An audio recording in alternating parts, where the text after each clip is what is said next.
Olá pessoal, dando continuidade ao estudo sobre o arrebatamento e fazendo um breve resumo do vídeo passado, a primeira coisa é que Apocalipse 12 ainda não aconteceu. A expulsão de Satanás e seus anjos das regiões celestes ainda não ocorreu. Isso ainda vai ocorrer. É necessário que aquele que detém o ministério da iniquidade seja afastado do caminho, ele seja expulso de lá. E aí sim se dará início à grande tribulação. O arrebatamento que eu estou apresentando não é um corpo sendo transformado em glória, ou os corpos desaparecendo. Na verdade, é o oposto disso. Somente o espírito sendo levado, e os corpos ficando, como mortos mesmo. Possivelmente vai aparecer como um mal súbito. E na descrição aqui do vídeo eu vou deixar um PDF disponibilizado no estudo sobre a armadura de Deus. Uma abordagem diferente, em que, na verdade, tudo aquilo se trata de nós sermos moldados segundo o caráter de Deus, e de nós nos revestirmos do próprio Deus.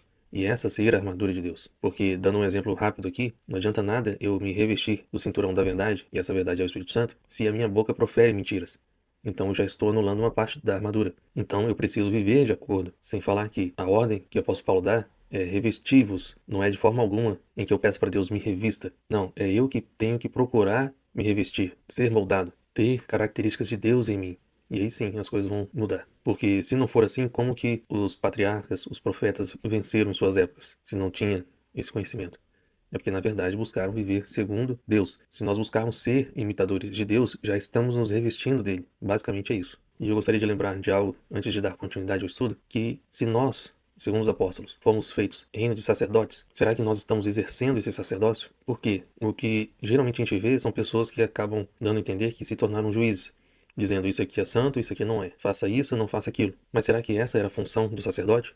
Ou eles recebiam aquelas ofertas e intercediam por aqueles que estavam trazendo, para que, sim, o pecado deles fossem perdoados. Igual aquele princípio de Jó que eu tinha apresentado no vídeo passado, em que Deus falou com os amigos de Jó: a intercessão de vocês eu não vou ouvir. Levem até Jó, e a intercessão de Jó é que eu vou ouvir. Porém, parece que estamos ainda assim, mesmo com exemplos que aconteceram na época de Jesus, parece que estamos prontos para julgar, para dizer: ela deve ir para o inferno, ela deve sofrer punição, como foi no caso da mulher adúltera. Porém, quem de nós está pronto para poder dizer: eu também não te condeno, vai e não peques mais? Quem está santo o suficiente para poder dizer: os seus pecados estão perdoados? Será que nós estamos exercendo de fato esse sacerdócio? Ou estamos achando que estamos exercendo, porém fazendo o papel de juiz? É isso que devemos fazer? Porque se nós medirmos a outros com a nossa própria medida, seremos medidos também com essa medida. E é isso que Jesus está falando, para não julgarmos, para não sermos depois julgados com essa nossa própria medida. Muito do que os apóstolos falaram de julgar em todas as coisas é julgar em seu pensamento, em discernimento espiritual. Porém, o apóstolo Paulo também fala: nada julgueis antes do tempo, porque todas as coisas ocultas serão revelados, inclusive os desígnios que estão no coração do homem. Será que nós iremos atender os desígnios que Deus colocou em nós? Então, não devemos julgar o próximo. O apóstolo Paulo também fala que nós um dia julgaremos esses anjos caídos. Não chegou esse momento ainda. Sendo que uma coisa óbvia e precisa ser dita: existem pecados meus que podem ser escândalo para você, mas pecados seus também podem ser escândalos para mim. Mas e o nosso pecado em relação ao verdadeiro santo de Deus? Como seremos julgados em relação a isso? Esse não é o papel do sacerdote, mas auxiliar aos seus irmãos, ao povo, a também chegarem a Deus. E essa é só uma pequena reflexão que eu gostaria de fazer, de perguntar, antes de dar continuidade a esse estudo. Agora vamos falar mais especificamente sobre aquela peleja no céu que ainda vai ocorrer e detalhar mais coisas. Em Daniel 12, versículo 4, 8 e 9, vai dizer assim: essas palavras do livro estão encerradas, seladas, até o tempo do fim. E apesar de ser difícil, como eu tinha falado no vídeo passado, os selos eles acontecem, né? São abertos na eternidade, um tempo diferente do nosso, é difícil de situar em qual selo nós estamos. As trombetas ainda não começaram, nem a primeira ainda. Porém, se estamos começando a entender Apocalipse de verdade, pode ser que os selos do livro de Daniel foram abertos. Mas, por que foram abertos? Será que isso indica mais ou menos em que selo nós estamos? Pode ser que isso aconteceu no primeiro selo, quando Jesus já começou a abrir os selos. Mas vamos ver se tem a ver com o quinto selo. Porque se o conhecimento de tempos e épocas que estava reservado pelo Pai, por sua exclusiva autoridade, como Jesus falou em Atos 1:6, para a gente ter acesso a esse conhecimento dependia dos selos do livro de Daniel serem abertos. E a gente vê que no quinto selo, Apocalipse 6, 9 a 11, existe aquela oração dos santos em que pede para o Senhor: quando o Senhor vingará o nosso sangue? Em outras palavras, eles estão pedindo para que os dias da vingança, no plural dias da vingança, se iniciem, ou seja, a grande tribulação tenha início. Os 3 anos e meio. Como essa oração será atendida, e talvez já foi, é bem provável que nós estamos pelo menos no quinto selo, talvez chegando no sexto ou próximo ao sétimo. Mas não tem como precisar isso, porque isso acontece na eternidade. Nós temos alguns sinais aqui que nós podemos ser guiados por eles. Mas é certo que a primeira trombeta ainda não ocorreu. E como a gente viu no vídeo passado, que em Daniel 12:1 fala da peleja no céu, que se levantará Miguel e seus anjos, em Apocalipse 12, 7 a 12 também fala isso, em que Miguel e seus anjos se levantarão, Satanás e seus anjos perderão seus lugares nos céus.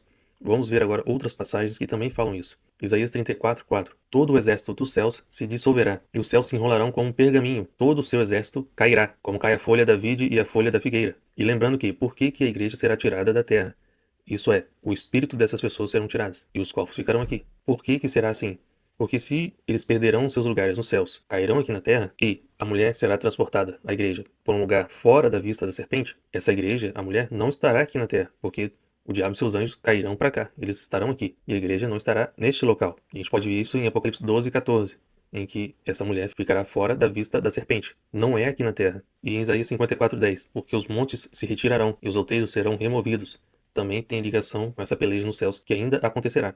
Em Isaías 17:9-14, naquele dia serão as suas cidades fortes como lugares abandonados, no bosque ou sobre o cimo das montanhas. Lembra que a igreja será transportada para um deserto? Como se fosse um lugar abandonado? Aqui também em Isaías nós temos essa percepção aqui. Os quais outrora foram abandonados ante os filhos de Israel, e haverá assolação, porquanto te esqueceste do Deus da tua salvação e não te lembraste da rocha da tua fortaleza. Ainda que faças plantações formosas e plantes mudas de fora, e no dia em que as plantares as fizeres crescer, e na manhã seguinte as fizeres florescer, ainda assim a colheita voará no dia da tribulação e das dores incuráveis. Como Jesus falou, o trigo será tirado, vai haver essa ceifa, e ela voará. Será dada à igreja as duas asas da grande águia. Ai do bramido dos grandes povos, que bramam como bramam os mares, e do rugido das nações, que rugem como rugem as impetuosas águas. Rugirão as nações, como rugem as muitas águas. Mas Deus as repreenderá e fugirão para longe. Serão afugentadas como a palha dos montes diante do vento e como o pó levado pelo tufão. E aqui nós vemos duas coisas. Primeiro que aquele rio arrojado pela serpente, Deus a repreenderá, então será livre o povo. E outra coisa também, é que em Apocalipse 17 fala que essas muitas águas, na visão que ele tem da grande meretriz, se trata de povos. Então, aqui também nós vemos essa representação de muitas nações, que são comparadas a essas águas, em que a grande meretriz está sentada. E a continuação do texto é: ao anoitecer, eis que há pavor, e antes que amanheça o dia, já não existem. Este é o quinhão daqueles que nos despojam, e a sorte daqueles que nos saqueiam. Todos eles vão ser lançados aqui na terra, e será dado início a essas dores de parto. Isaías 26:1-5. Naquele dia se entoará este cântico. E eu lembrei de Apocalipse 14:3, que fala que os selados cantarão um novo cântico. Esse cântico será cantado na terra de Judá, dizendo assim: temos uma cidade forte. Deus lhe põe a salvação por muros e baluartes. E assim como já falei no vídeo passado, esses muros podem estar se referindo aos selados, porque o número dos selados é 144 mil. Quando João vê a Nova Jerusalém, em que ela tem 12 fundamentos, que são os 12 apóstolos, 12 portas, que são as 12 tribos. Também tem a medida da muralha, 144. Então eles também fazem parte da Jerusalém Celestial. E tem essa representação como muro, muralha, parede. E assim como já tinha visto em Isaías 1:9, em que se Deus não tivesse deixado estes aqui, toda essa terra aqui já teria se tornado como Sodoma e Gomorra, já teria sido destruída. Continuando. Abre vós as portas, para que entre a nação justa, que guarda a fidelidade. Tu, Senhor, conservarás em perfeita paz aquele cujo propósito é firme. A gente vê lá em Apocalipse que tem certas coisas que irão acontecer, porém, não para os selados, mas para quem não é selado, irá acontecer. Porque ele confia em ti, confiai no Senhor perpetuamente, porque o Senhor, Deus, é uma rocha eterna. Porque ele abate os que habitam no alto, na cidade elevada, abate-a, humilha até a terra e até ao pó. Novamente, eles serão expulsos de onde eles estão, os poderes do céu serão abalados, eles cairão do firmamento até a terra. Isaías 10:33-34. Mas eis que o Senhor dos exércitos, cortará os ramos com violência. As árvores de alto porte serão derribadas, e as altivas serão abatidas. Cortará com ferro as brenhadas da floresta, e o Líbano cairá pela mão de um poderoso. E a gente vê que esse poderoso pode se tratar de Miguel e seus anjos, né? Mas Miguel é o principal deles, e ele está descrito em Daniel 12:1 e Apocalipse 12:7.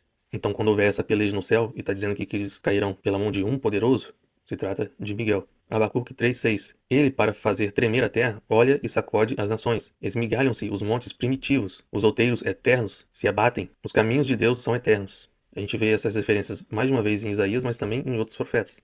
Isaías 11:10-12 e 14-16. Naquele dia correrão as nações à raiz de Jessé, que está posta por estandarte dos povos. A glória lhe será a morada. Naquele dia o Senhor tornará a estender a mão para resgatar o restante do seu povo. Lembrando que essa igreja será tirada. Aí novamente ele fala: levantará um estandarte para as nações, ajuntará os desterrados de Israel e os dispersos de Judá recolherá desde os 4 confins da terra. Antes, voarão para sobre os ombros dos filisteus do ocidente. Lembra quando a gente falou sobre os 4 cantos da terra, 4 ventos? A gente vai falar aqui também novamente. E a continuação é que: com a força do seu vento moverá a mão contra o Eufrates, e ferindo, dividi-lo-á em 7 canais, de sorte que qualquer o atravessará de sandálias. Haverá caminho plano para o restante do seu povo, que for deixado da Síria, como houve para Israel no dia em que subiu da terra do Egito. Sendo que, como ele está falando aqui na profecia, assim como ocorreu quando Deus tirou o povo do Egito e o mar se abriu e eles passaram, quando Satanás e seus anjos perderem suas posições nos céus, for tocado essa trombeta e o espírito daqueles que fazem parte da verdadeira igreja, que nasceram de novo,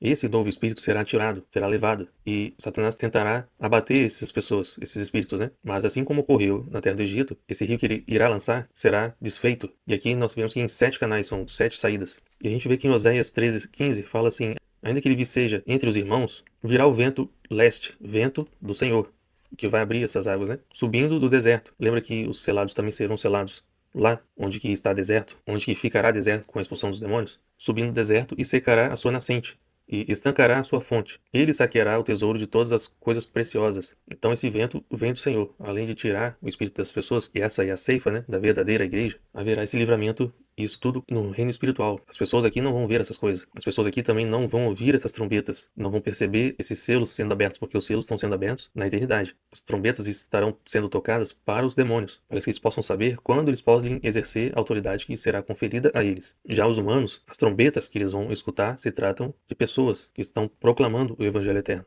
Isaías 18:1-3. Ai da terra de onde há o roçar de muitas asas de insetos. Lembra que os demônios irão perder suas posições nas regiões celestes? Eles, em outras passagens dos profetas, se comparam a aves imundas e agora também como insetos, que também não são aceitos na comida, né? Não devemos comer, não devemos nos alimentar de insetos. E ele diz: ai da terra onde há o roçar de muitas asas de insetos, ou seja, aqui onde eles estarão, que está além dos rios da Etiópia, que envia embaixadores por mar em navios. Isso pode se tratar dos selados. Uma nação poderosa e esmagadora, cuja terra os rios dividem. Talvez eles que, quando estiverem voltando, né, depois de terem sido selados no lugar celestial, eles estarão livrando o povo com esse seu retorno. E olha só que coisa interessante. Vós, todos os habitantes do mundo, e vós, os moradores da terra, quando se arvorar a bandeira nos montes, olhai, e quando se tocar a trombeta, escutai. E o que isso quer dizer? Quando Satanás e seus anjos perderem seus lugares nos céus, assim como a gente pode perceber aqui na terra, quando um lugar é conquistado pelo exército inimigo, eles levantam naquele lugar a bandeira deles. Então, quando se arvorar essa bandeira nos montes onde eles estão agora, ele diz pra gente: olhai. E em Lucas 21:28 Jesus fala, né? Quando essas coisas começarem a acontecer, erguei a vossa cabeça, olhem para cima, né? E ele fala que quando tocar a trombeta, escutai. E essa sim é a primeira trombeta. E aí sim que a igreja será tirada. E agora eu botei aqui em destaque Oséias 13:15, quando fala sobre esse vento leste, vento do Senhor, que talvez esse livramento do rio, né, uma espécie de rio sendo arrojado por Satanás contra a igreja, esse livramento seja representado pelo incensário, que seria os selados, quando eles são lançados de volta à terra. É como se fosse assim, relembrando, né? Eles terão seus espíritos também levados às regiões celestes. O corpo fica aqui, mas eles ainda estão vivos. O espírito é levado, lá eles são selados, e depois nessa reentrada aqui na terra, há esse livramento, porque em Apocalipse não fala onde eles serão selados, fala que serão selados na testa, mas não fala onde espacialmente, se seria aqui na terra ou se o espírito deles seriam levados para outro lugar. Porque assim como aconteceu com João, em que ele viu todas essas coisas em espírito, e foi levado em espírito, e muitas das experiências dos profetas também foi assim, não foi com o corpo inteiro, mas foi o espírito, e assim também pode acontecer com esses selados, eles serão selados no espírito, serão levados para outro lugar, então selados. Isso quer dizer que quando eles voltarem aqui na terra, as pessoas não vão perceber que algo diferente pode ter acontecido, não vai ter algo visível em suas testas. E agora, mais especificamente em Apocalipse 12:7-12, que fala sobre essa peleja no céu. E diz assim: e foi expulso o dragão, a antiga serpente, que se chama Diabo e Satanás, o sedutor de todo o mundo. Sim, foi atirado para a terra, e com ele os seus anjos. Lembrando que isso ainda não ocorreu, porque como o apóstolo Paulo diz, nossa luta não é contra sangue e carne, mas contra principados, potestades, dominadores, que eles atuam nas regiões celestes. Eles ainda estão lá. E olha o que o anjo fala: agora veio a salvação, o poder, o reino do nosso Deus e a autoridade de seu Cristo, pois foi expulso o acusador de nossos irmãos. Então, o que em 2 Tessalonicenses 2:13-14 o apóstolo Paulo fala? Porque Deus vos escolheu desde o princípio para a salvação. Aí vem o anjo e fala: agora veio a salvação. Por isso que a igreja será tirada, mesmo que seja só o espírito e o corpo fique. E como é que veio a salvação para essas pessoas? Veio pela santificação do Espírito e fé na verdade. Nesse texto aqui, o apóstolo Paulo fala que esse tempo de dores vai vir sobre essas pessoas que deram crédito à mentira. E aqui, pela santificação do Espírito e pela fé na verdade, é que elas serão tiradas daqui. Para que também vos chamou mediante o nosso evangelho. E o que isso quer dizer? Como a gente também tem tentado apresentar aqui, o verdadeiro evangelho, que tem certas coisas que parecem ser detalhes, mas faz toda a diferença, isso indica que, na verdade, nós não estamos seguindo a doutrina dos apóstolos e as palavras de Jesus fielmente. Um exemplo básico aqui é que, diferentemente como acontecia na igreja primitiva e está descrito em Atos, em que eles vendiam suas posses, ou seja, coisas que não precisavam, né? Não quer dizer que todos eles ficaram pobres e desabrigados. Eles vendiam suas posses, depositavam pé dos apóstolos e eles repartiam entre eles, primeiro, segundo a necessidade de cada um. Ou seja, se hoje um pobre entra na igreja e ainda sai pobre, e o rico da mesma forma, né? Entra rico e sai rico, nós não estamos seguindo a doutrina dos apóstolos. Se nós até hoje não entendemos o que se trata a justiça que Jesus fala, buscar em primeiro lugar o reino e a sua justiça, as pessoas vão achar que nós devemos sair por aí dizendo o que é santo e o que não é. Mas esse não é o papel do sacerdote. Então, que justiça é essa? E aí em 2 Coríntios 9:9, o apóstolo Paulo cita Salmo 112:9, em que diz: distribuiu aos pobres, e a sua justiça permanece eternamente. E Jesus fala: juntai tesouros no céu, onde a traça e ferrugem não corroem. Ou seja, são coisas eternas. E é essa justiça que devemos estar praticando. Parece que nos convenceram que nós não somos salvos por obras. Realmente, por obras somente, não. Assim como, por fé somente, também não. É isso que o apóstolo Tiago fala. Ele fala da fé sem obras, que é uma fé morta, assim como o corpo sem espírito está morto. Ele fala que a pessoa não é salva por fé somente, mas por fé e por obras. Porque é pelas obras que a nossa fé se consuma, ela é confirmada. Por isso que Jesus, quando ele fala para o jovem rico, vai, vende as suas coisas, suas posses, distribui entre os pobres, e é só depois disso que você vai me seguir. Ou seja, vamos ver se você realmente tem fé nessa minha palavra para fazer essas coisas. E parece que a gente tem dado graças a Deus que essa palavra foi dada só ao jovem rico. Mas se ela fosse dada para você hoje, o que você faria? Você agiria como o jovem rico ou como o publicano que conseguiu fazer aquilo que o jovem rico não conseguiu? Vendeu suas posses, ele sabia que tinha pecado, que ele tinha roubado, procurou reparação, devolveu 4 vezes mais, distribuiu entre os pobres e depois foi seguir Jesus. Qual será a nossa atitude? Será que essa palavra não serve para todos? Porque essa foi a atitude da igreja primitiva. E não foi uma atitude imprudente. Porque antes de Jesus subir aos céus, ele já tinha ressuscitado. Ele ainda estava naqueles 40 dias que ele ficou andando aqui na terra. Nesse período de 40 dias, no final do Evangelho de Lucas, diz que ele abriu o entendimento dos apóstolos para entender não só as palavras que ele havia dito e lembrar delas, mas também de entender todos os outros profetas, a palavra deles. Então, de forma alguma, eles agiram com imprudência. E lembrando que isso aqui não tem nada a ver com nenhum tipo de ideologia, de direita ou de esquerda. É com coisas celestiais, onde nós somos guiados pelo Espírito Santo. Não tem como eu dizer, ou alguém dizer, uma regra, ó, segue essa regra aqui e tá tudo bem. É 10% e pronto. Não é assim. É algo tão complexo que é entre você e Deus. É em espírito e em verdade. Nós, seres humanos, podemos auxiliar uns aos outros? Podemos. Mas seria só um auxílio. Você precisa ouvir o Espírito Santo. Existem verdades difíceis demais que você precisa ouvir somente do Espírito Santo. Porque se você ouvir de outro ser humano, ou você vai odiar aquele ser humano, ou vai abandonar aquela comunidade ou a própria fé. Porém, se você ouve ao Espírito Santo, e aí cabe a você atender essa palavra ou resistir ao Espírito Santo. É a sua escolha. Por isso que é tão importante nós revisitarmos, relermos os apóstolos com muita atenção. Porque parece que nós estamos seguindo, mas de verdade nós não estamos. Porque se as obras não fossem importantes, Jesus não teria dito 5 vezes nas 7 cartas de Apocalipse, ele dizendo: eu conheço as tuas obras. Se elas não são importantes, por que Jesus fala isso? Porque que para alguns Jesus fala: eu sei que vocês guardaram as minhas obras até o fim. Ele não fala as minhas palavras ou a minha fé ou qualquer outra coisa, mas vocês guardaram as minhas obras. E para outra igreja fala: as obras de vocês são mais numerosas que as primeiras. Infelizmente parece que essa igreja já passou, né? Não está mais aqui. Mas para outra igreja ele fala: eu tenho contra vocês, vocês abandonaram o primeiro amor. Arrependa-te e volta à prática das primeiras obras. E essas primeiras obras estão descritas em Atos. São os atos dos apóstolos. São os atos de justiça dos santos. Estão lá, estão registrados. Só que quando isso é apresentado pra gente, aí sim parece que o evangelho é difícil, né? Parece que seguir a palavra de Jesus parece que realmente fica difícil. Aí parece que nós começamos a ter coceira nos ouvidos, porque, poxa, essa palavra não, eu não quero receber. Eu quero continuar na tradição aqui, o que me foi passado. Eu quero ficar confortável e não me desfazer de muitas coisas. Lembrando que não se trata de uma ideologia hipócrita em que as pessoas querem que os outros repartam aquilo que é delas. Aqui não. Cada um reparte do que é seu, do que Deus concedeu a essa pessoa, voluntariamente. Não é por necessidade nem por obrigação, mas porque são livres para fazer, porque estão sendo guiadas pelo Espírito Santo. A gente vê que aquele casal que morre diante do apóstolo Pedro, Pedro fala assim: vocês não estão mentindo para mim, mas para o Espírito Santo. Eles voluntariamente quiseram mentir sobre o valor daquela posse ao Espírito Santo. Qual a necessidade disso? Se a sua questão é a avareza e permanecer com seus bens, fique, não tem problema. Você vai ver que isso lhe será por perda lá na eternidade. Mas a cada um Deus vai tratar, porque também haverão aqueles que não têm nada para repartir. Como é que eles serão salvos? Deus vai tratar com cada um de acordo com o que eles são e como eles estão.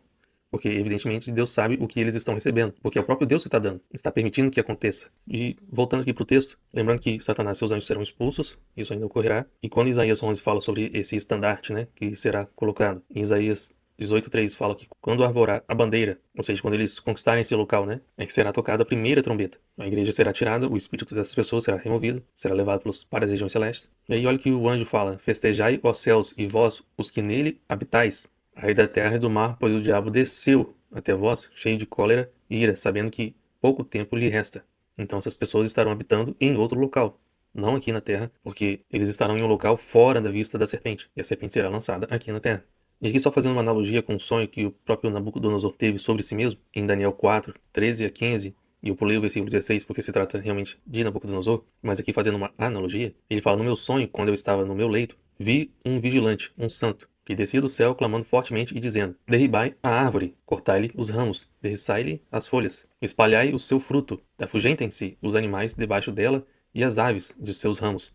Lembrando que Nabucodonosor era o rei da Babilônia. E desde a Torre de Babel, dali que surgiu Babilônia, né? Lá no final, em Apocalipse, também tem a Grande Babilônia. Ela só veio crescendo. Parece que está oculta, né? Mas ela sempre esteve aqui. Assim como o Império Romano, de outra forma.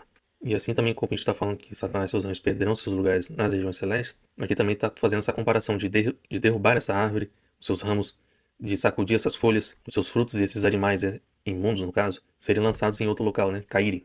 Mas a cepa, com as raízes, deixai na terra, atada com cadeias de ferro e de bronze. Por isso que o Satanás não terá mais acesso aos céus, eles estarão realmente presos aqui.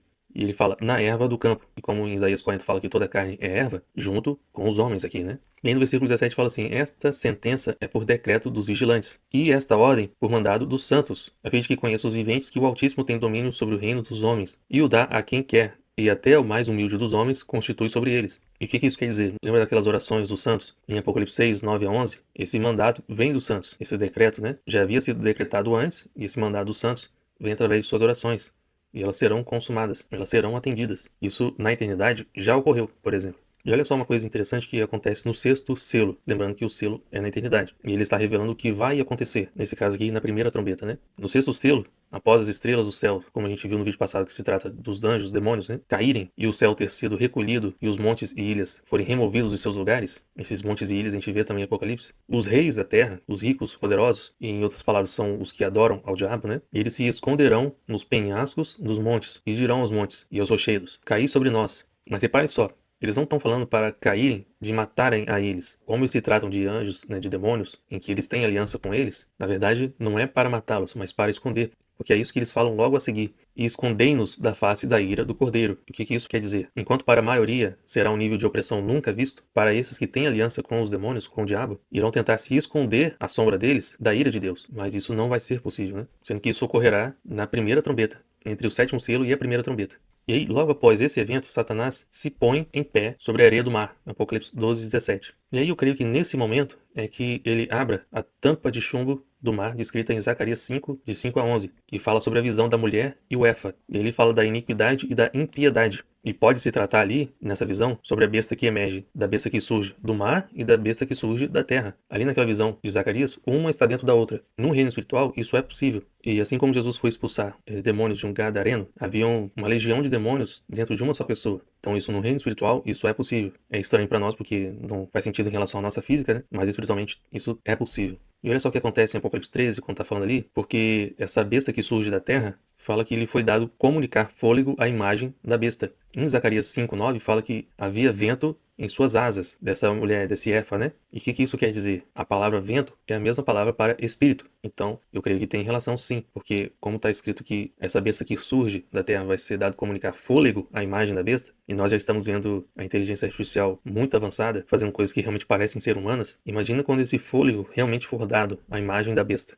Vai ser algo realmente surpreendente. E por que Satanás iria conseguir abrir essa tampa de chumbo? Porque Jesus, com a abertura dos selos, ele já permitiu, ele já deu autoridade e permissão para que ele fizesse essas coisas após a primeira trombeta ser tocada. Então é nesse momento que o dragão, ao tirar, né, essa besta que surge do mar e também da terra, ela dá a sua autoridade à besta. Isso está em Apocalipse 13:2. E olha só a relação que isso tem com a grande tribulação. Porque a essa besta lhe será dada proferir arrogância e blasfêmias contra Deus e o tabernáculo, e para agir por 42 meses, o período da grande tribulação. Realmente, é por isso que a gente está falando que a igreja não estará aqui. E olha só, fala que para blasfemar contra Deus e difamar o tabernáculo, os que habitam no céu, é o que o apóstolo fala. E está em Apocalipse 13:6. E sendo que Apocalipse 7, 14 a 17, quando fala dessa igreja que é tirada da grande tribulação, para não passar por a grande tribulação, fala que o Senhor estenderá sobre essas pessoas o seu tabernáculo. E essa besta, ela vai tentar difamar esse tabernáculo, aqueles que estão habitando no céu. E o que isso pode significar? Eles estarão dando uma desculpa, não sei como, dizendo que esses que morreram talvez foram injustos, foram pecadores, foram isso, foram aquilo, eu não sei o que eles podem fazer, que tipo de blasfêmia ou que tipo de difamação eles podem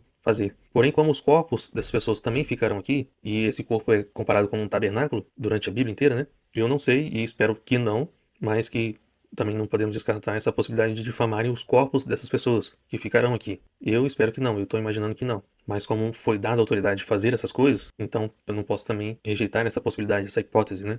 E olha só o que fala em Apocalipse 13, 1 a 12 e também em Zacarias 5 a 11. Vi outra besta emergir da terra, possuía 2 chifres, parecendo um cordeiro, mas falava como dragão, e exerce a autoridade da primeira besta na sua presença. Então, assim como na visão de Zacarias capítulo 5, que uma está dentro da outra, realmente um vai exercer a autoridade da outra em sua presença. E aí a gente vê em Zacarias 5:11. O que isso pode significar? Qual a intenção delas, né? Dessa mulher e o Efa? Elas saem para edificar aquela mulher, essa mulher a gente vê em Apocalipse 17, a grande meretriz, uma casa na terra de Sinar.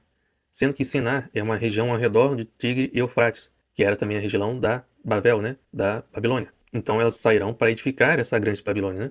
Porém, ainda assim, existem 4 anjos que ainda serão libertos mais à frente. Talvez um pouco antes da ira do Senhor, um pouco antes disso, né? Em Apocalipse 9:14, na sexta trombeta, olha só, já está perto do final da última trombeta, né? Em que o anjo fala, solta os 4 anjos que se encontram atados junto ao grande rio Eufrates. Ainda haverão 4 que estarão presos ainda, mesmo depois da primeira trombeta, mesmo depois de serem expulsos das regiões celestes, porque eles estão presos aqui e não nas regiões celestes. Mas como isso faz parte de uma outra interpretação mais à frente, eu creio que esses 4 últimos são esses os que vencem o poder dos santos, de uma forma em que eles estarão desobedecendo uma ordem direta de Deus, de um princípio espiritual, a tal ponto em que, antes que comece o milênio, eles deixarão essa existência. Eles se levantarão para serem destruídos logo em seguida. E agora vamos falar sobre o prumo, entre aspas, né? E o preço, em que eu estou fazendo aqui uma analogia em que esse prumo está se referindo aos selados, e o preço é o preço desses selados. E eu estou fazendo uma comparação de Amós 7 com Apocalipse. Vamos ver se tem realmente ligação um com o outro, né? Vamos ver se Amós 7, 1 a 3 tem relação com Apocalipse 9, 1 a 12. Em Apocalipse 9 está falando da quinta trombeta, da abertura do poço do abismo, e que de lá saem certas criaturas que se assemelham com gafanhotos. E agora vamos ver em Amós 7, 1 a 3. Isto me fez ver o Senhor Deus, eis que ele formava gafanhotos ao surgir o rebento da erva serôdia. E era a erva serôdia depois de findas as ceifas do rei. Ou seja, o trigo foi tirado, né? Houve a ceifa, e isso veio depois. Tendo eles comido toda a erva da terra. Lembra que em Isaías 40 fala que toda carne é erva e o povo é erva? Aí o que o profeta fala ao Senhor? Disse eu, Senhor, perdoa, rogo-te, como subsistirá Jacó, pois ele é pequeno. Então o Senhor se arrependeu disso. Não acontecerá, disse o Senhor. E olha só, essa era a verdadeira sentença que Deus tinha nesse momento da história. Quando surgissem esses gafanhotos, exterminassem toda a carne, toda a erva da terra. Porém, Deus se arrependeu disso, pela intercessão do profeta, né? Porém, o que vai acontecer? A esses gafanhotos que surgirão do abismo, né? Lhes foi dito que não causasse dano à erva da terra, a carne, né? E como essa erva é uma erva verde, comparada aqui com Amós 7, em que essa erva, ao surgir o rebento da erva serôdia, o que isso quer dizer? Esse rebento é quando essa erva começa a surgir, né? Imagina só, quando os que tiverem aqui começarem a se arrepender, a nascerem de novo, né, um novo espírito, é como essa erva pequena, e que infelizmente, assim como essa chuva serôdia é uma chuva tardia, ela vem fora da estação, porém ela veio e começou a dar algum fruto, né, alguma vida começou a surgir dali. Então, ao invés de consumir toda a carne, toda a erva, pelo menos a essa erva pequena, esse rebento que começou a nascer, Deus está falando ali que não toque nessa erva, né, esses que começaram a se arrepender. Mas a sentença é que fosse todos exterminados. Mas Deus se arrependeu dessa sentença. Isso vai se repetir em outros momentos aqui também.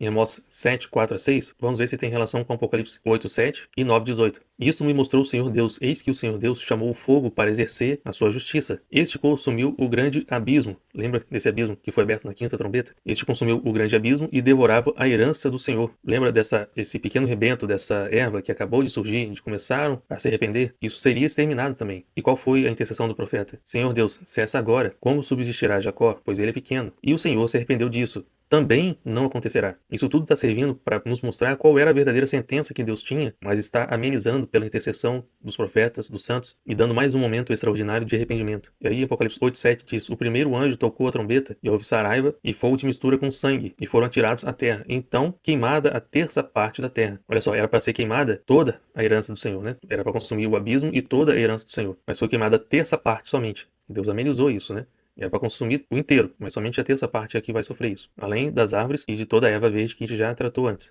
Em Apocalipse 9:18 também está falando que haverão 3 flagelos em um determinado momento, em que não se trata ainda das taças da ira do Senhor, em que também a terça parte será consumida pelo fogo, fumaça e enxofre. Lembrando que nessa sentença que Amós está revelando, era para ter sido consumido todo o abismo e toda a herança do Senhor. Mas isso não é o que vai acontecer, somente a terça parte. Aí Amós 7, 7, 8 vai falar desse prumo, né? Que eu estou comparando com os selados. Mostrou-me também isto. Eis que o Senhor estava sobre um muro. Lembra do muro que a gente está falando? Levantado a prumo. Aí o que o Senhor fala? Eis que eu porei o prumo no meio do meu povo de Israel, e jamais passarei por ele. Lembra de Isaías 1:9, em que o profeta fala: se o Senhor não tivesse deixado esse restante entre nós, ele já nos teria tratado como Sodoma e Gomorra. Por isso que o Senhor não vai passar por eles, assim como passou com o anjo da morte no povo egípcio, né? Levando os primogênitos. Aqui o Senhor está falando: jamais passarei por ele, por conta desse prumo que será deixado. E em Sofonias 1:7 diz assim: cala-te diante do Senhor Deus, porque o dia do Senhor está perto, pois o Senhor preparou o sacrifício, os selados, e santificou os seus convidados. Isso faz parte dessa importância no porquê desses selados serem diferentes do restante da igreja, né? O Senhor preparou uma parte para isso. E em Apocalipse 6:6 está falando da autoridade que será dada ao terceiro cavaleiro de Apocalipse. E aí fala uma coisa em código ali: uma medida de trigo por 1 denário, 3 medidas de cevada por 1 denário. Não danifiqueis o azeite e o vinho. Ou seja, está acontecendo alguma coisa ali, alguma autoridade, e tem a ver com essa medida de trigo, de cevada, com azeite e com vinho. Porém, do que se trata exatamente? Existe uma outra interpretação em que diz que isso aqui já está se tratando de uma autoridade em que ele vai mudar a economia do mundo de forma que haverá fome, grande fome, né? Porque esta é uma das pragas que Deus vai permitir que aconteça aqui. Porém, ele fala: não danifiqueis o azeite e o vinho. O azeite é feito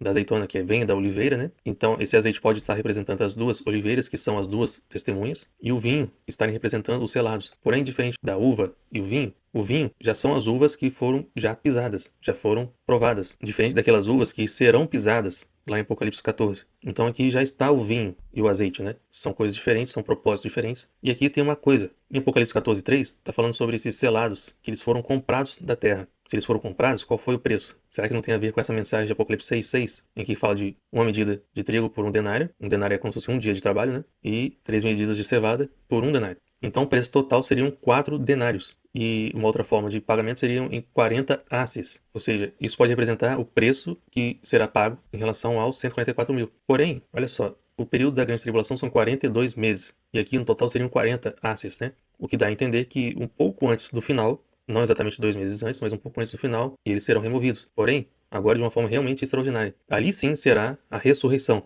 Os que estiverem vivos terão seus corpos transformados. Um pouco antes do final da grande tribulação. E lembrando aquilo que a gente já falou sobre Apocalipse 5, versículo 8, sobre esse incensário, sobre esse incenso que representa as orações dos santos, e esse incensário representando os selados, em Apocalipse 8, 3-5 vai falar: foi-lhe dado muito incenso para oferecê-lo com as orações de todos os santos. O anjo pegou esse incensário, encheu ele de fogo do altar e atirou à terra. E sendo ele a representação daquele prumo que a gente viu em Amós. Ele foi lançado à terra, né? E lembrando desse princípio de Jó que a gente falou no vídeo passado, em que assim como em Provérbios 1, 28 e 29, em que a sabedoria está clamando pelas ruas, clamando nas praças, dizendo: atentai à minha repreensão, e as pessoas não estão atentando, a sabedoria fala que, por terem desprezado a correção e não se arrependerem no devido tempo, mesmo que eles busquem com sinceridade de coração, não serão ouvidos. Por isso daquele princípio de Jó que a gente tinha falado. Apesar daqueles amigos de Jó serem justos também, eles não falaram corretamente. E olha só, apesar de não falar, apenas não falar corretamente, Deus falou: por vocês não terem falado corretamente a meu respeito, como fez Jó, levem o sacrifício até ele, e a intercessão dele eu vou ouvir, a de vocês não. E essa será a função dos selados, para que as pessoas que estiverem aqui vão ter que ter essa humildade de se achegar até eles, não que vão ter que se prostrar, ou dar certas coisas até eles, ou não sei o que podem pensar mais, vão ter que se achegar até eles, ter essa humildade: olha, realmente eu estava errado, e eu quero me consertar, eu preciso de auxílio, assim como uma função de um sacerdote. Lembra daquele filho varão, e que quando ele nascer, em um só dia se tornará uma nação? São esses selados, como se fossem feitos reino sacerdote em um único dia, só que agora realmente mais literal, vamos dizer assim, né? Eles estarão aqui para esse auxílio, e aí cabe essas pessoas terem a humildade ou não, e se chegarem até eles para serem ouvidos por Deus, terem essa intercessão ouvida, porque assim como Deus disse aos amigos de Jó: eu estou dando essa direção a vocês para eu não tratar vocês de acordo com a loucura de vocês, então ou fazem isso, ou realmente eu vou tratar vocês de acordo com a loucura que vocês merecem, é a escolha de vocês. Porém, Amós 7:9 fala de alguma coisa que também tem relação com selados. Mas os altos de Isaac serão assolados e destruídos, os santuários de Israel, e levantar-me-ei com a espada contra a casa de Jeroboão. Lembrando que Jeroboão foi filho de Salomão e que ele dividiu os reinos, né? E fazendo essa comparação com divisão de reinos, como a gente já fez em vídeos passados. Agora em Daniel 12:7, também no capítulo 8, 24 e também no 7, 21 e 25, todos eles têm algo em comum. Ele fala que o poder do povo santo será destruído. Então, o poder dos selados que estiverem aqui, de alguma forma também será destruído por aqueles 4 últimos anjos que serão libertos. E aqui em Amós 7:9 também já está falando algo similar. Eles serão assolados. Aquela abominação desoladora, né? Ela, de alguma forma, irá derrotar esse poder dos santos. Eu vou tratar isso com mais calma, porque parece algo bem estranho, de que forma que esse poder será vencido. Não quer dizer que eles serão mortos. Pelo menos não a maioria, né? Não quer dizer que eles serão mortos, mas o poder deles será abatido. De alguma forma isso vai acontecer. Porém, como já tinha dito aqui, por aqueles 4 últimos anjos desobedecerem um princípio direto de Deus, um princípio espiritual, é como se eles estivessem atrapalhando, interferindo no livre-arbítrio das pessoas, é que Deus irá eliminar a existência deles antes mesmo do início do milênio, antes mesmo do grande julgamento, em que nós poderíamos estar julgando esses anjos caídos. Então eles deixarão a existência antes mesmo disso. E a gente vê também em Apocalipse 13:7, em que essa besta que surge do mar, né, e da terra, foi-lhes dado também que pelejasse contra os santos e os vencesse. E por que eu estou citando os 4 últimos? Que esses é que terão esse poder de fazer essas coisas. Porque, apesar de estar falando da besta que surge do mar, e outro da terra, e depois esses outros 4, todos eles são como um só. Todos eles estão trabalhando em conjunto, com a serpente. Não tem aquele número 666, que se tratam de 3 pessoas, 3 homens, porque 6 é o número de homem, se assemelhando assim como uma trindade satânica. Mas todos eles estão trabalhando em conjunto, como um só. Porém, como essa autoridade aqui lhes foi dada no início da grande tribulação, não quer dizer que os selados eles perderão esse poder logo ali no início, mas é lá no final. Então, eles realmente exercerão um papel importante, mas quando chegar lá no final, serão, de alguma forma, neutralizados. E aí, já está muito próximo da 7ª e última trombeta, porque aqueles últimos 4 anjos serão libertos na 6ª trombeta, e a ressurreição acontece na 7ª trombeta, logo depois.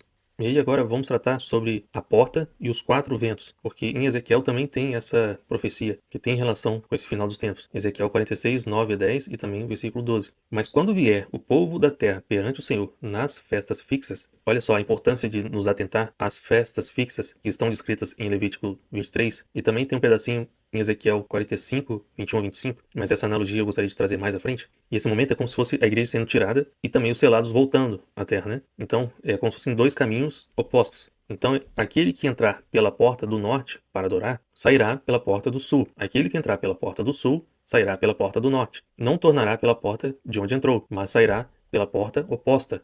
É como se fosse assim, uns estarão entrando e outros estarão saindo. O príncipe entrará no meio deles. Aí eu lembro de Apocalipse 7:14-15, que fala que aquele que se assenta no trono estenderá sobre eles o seu tabernáculo. Quando eles entrarem, em saindo eles, ele também sairá. Ou seja, os selados sairão, né, serão atirados aqui na terra, e logo depois o próprio príncipe sairá também, que será o dia da ira. E olha o que acontece. Quando o príncipe preparar o holocausto ou os sacrifícios pacíficos como oferta voluntária ao Senhor, lembrando que os selados são voluntários, então lhe abrirão a porta que olha para o oriente. Olha só essa direção, o Oriente, e fará ele o seu holocausto e os seus sacrifícios pacíficos, como costuma fazer no dia de sábado. Lembrando que em Hebreus, explicando sobre Jesus, fala que ele é o sacerdote segundo a linhagem de Melquisedeque. Então, a gente vai ver do que se trata esse sábado aqui também. E fala, e sairá, e se fechará a porta depois de ele sair. Aí você lembra lá de Apocalipse 3, que Jesus fala assim, no versículo 7 e 8. Ele, Jesus, é aquele que tem a chave de Davi, que abre a porta, né? E ninguém fecha, e ninguém abrirá. Eis que tenho posto diante de ti, da igreja, uma porta aberta. Esse será o sinal de a gente poder realmente ter o escape daqui, né? A qual ninguém pode fechar. E Jesus fala assim, eu sei que vocês têm pouca força. E é por isso que quando passar esse sopro, né, essa ceifa do Senhor, tirando o espírito das pessoas da igreja, sabendo que eles têm pouca força para realmente subir, é que será dado à igreja as 2 asas da grande águia, para que realmente consiga subir, porque tem pouca força. Mas repara que tem relação, sim, com essa porta, em que ele abre e ninguém fecha, em que ele fecha e ninguém abre. Só ele tem essa chave, só ele tem essa autoridade também. E olha só a comparação que tem com Zacarias 6:1-8. Lá também fala de cavalos, né? Lembra de Apocalipse que fala sobre os 4 cavaleiros de Apocalipse? Ali fala algo semelhante, só que divino. Vem da parte do Senhor. É como se fosse um contrapeso aos 4 cavaleiros de Apocalipse. Em que diz assim, outra vez levantei os olhos e vi, e eis que 4 carros saíram dentre 2 montes. E olha só, 2 montes. Isso a gente vai tratar lá no final desse vídeo. E estes montes eram de bronze. No primeiro carro, os cavalos eram vermelhos. No segundo, pretos. No terceiro, brancos. E no quarto, baios, que é amarelo. Todos eram fortes. Então perguntei ao anjo que falava comigo, que é isto, meu senhor? Respondeu-me o anjo, são os 4 ventos do céu, que saem de onde estavam perante o Senhor de toda a terra. E olha só, esses 4 anjos, esses 4 ventos, eles estão saindo dos seus lugares para buscar esses espíritos, né?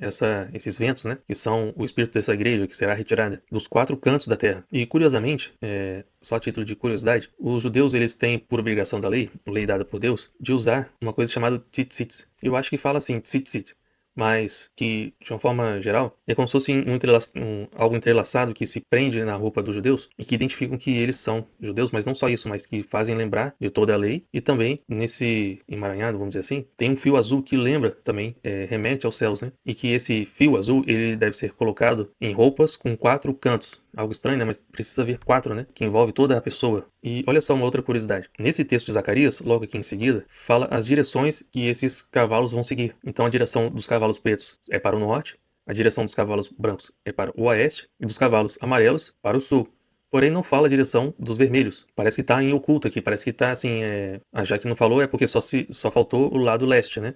Mas a gente vai ver que em Apocalipse isso está relatado lá também de forma sutil. E tem relação um com o outro aqui. E uma outra curiosidade, porque em Zacarias, no capítulo 1, versículo 8, 10 e 11, fala sobre murteiras, que é um tipo de planta, né? E aí eu descobri que Esther, no livro de Esther, também dá um outro nome para a própria Esther, que é Radassa, em que Radassa significa murteira. E murteira, ela representa os judeus. Então, quando falo dessas visões aqui que Zacarias tem, que saem um ser ali dentre as murteiras, eles saem da terra de Israel. Ou seja, essa direção dos cavalos vermelhos é para o leste. É como se fosse a direção de Israel. Tem a ver com Israel, tem a ver ali com os judeus, tem a ver com essa direção ali, né? Por isso que Israel é a terra mais sagrada da terra, né? Vai ser para essa direção que serão levados esses espíritos. Dali para a região celeste, né?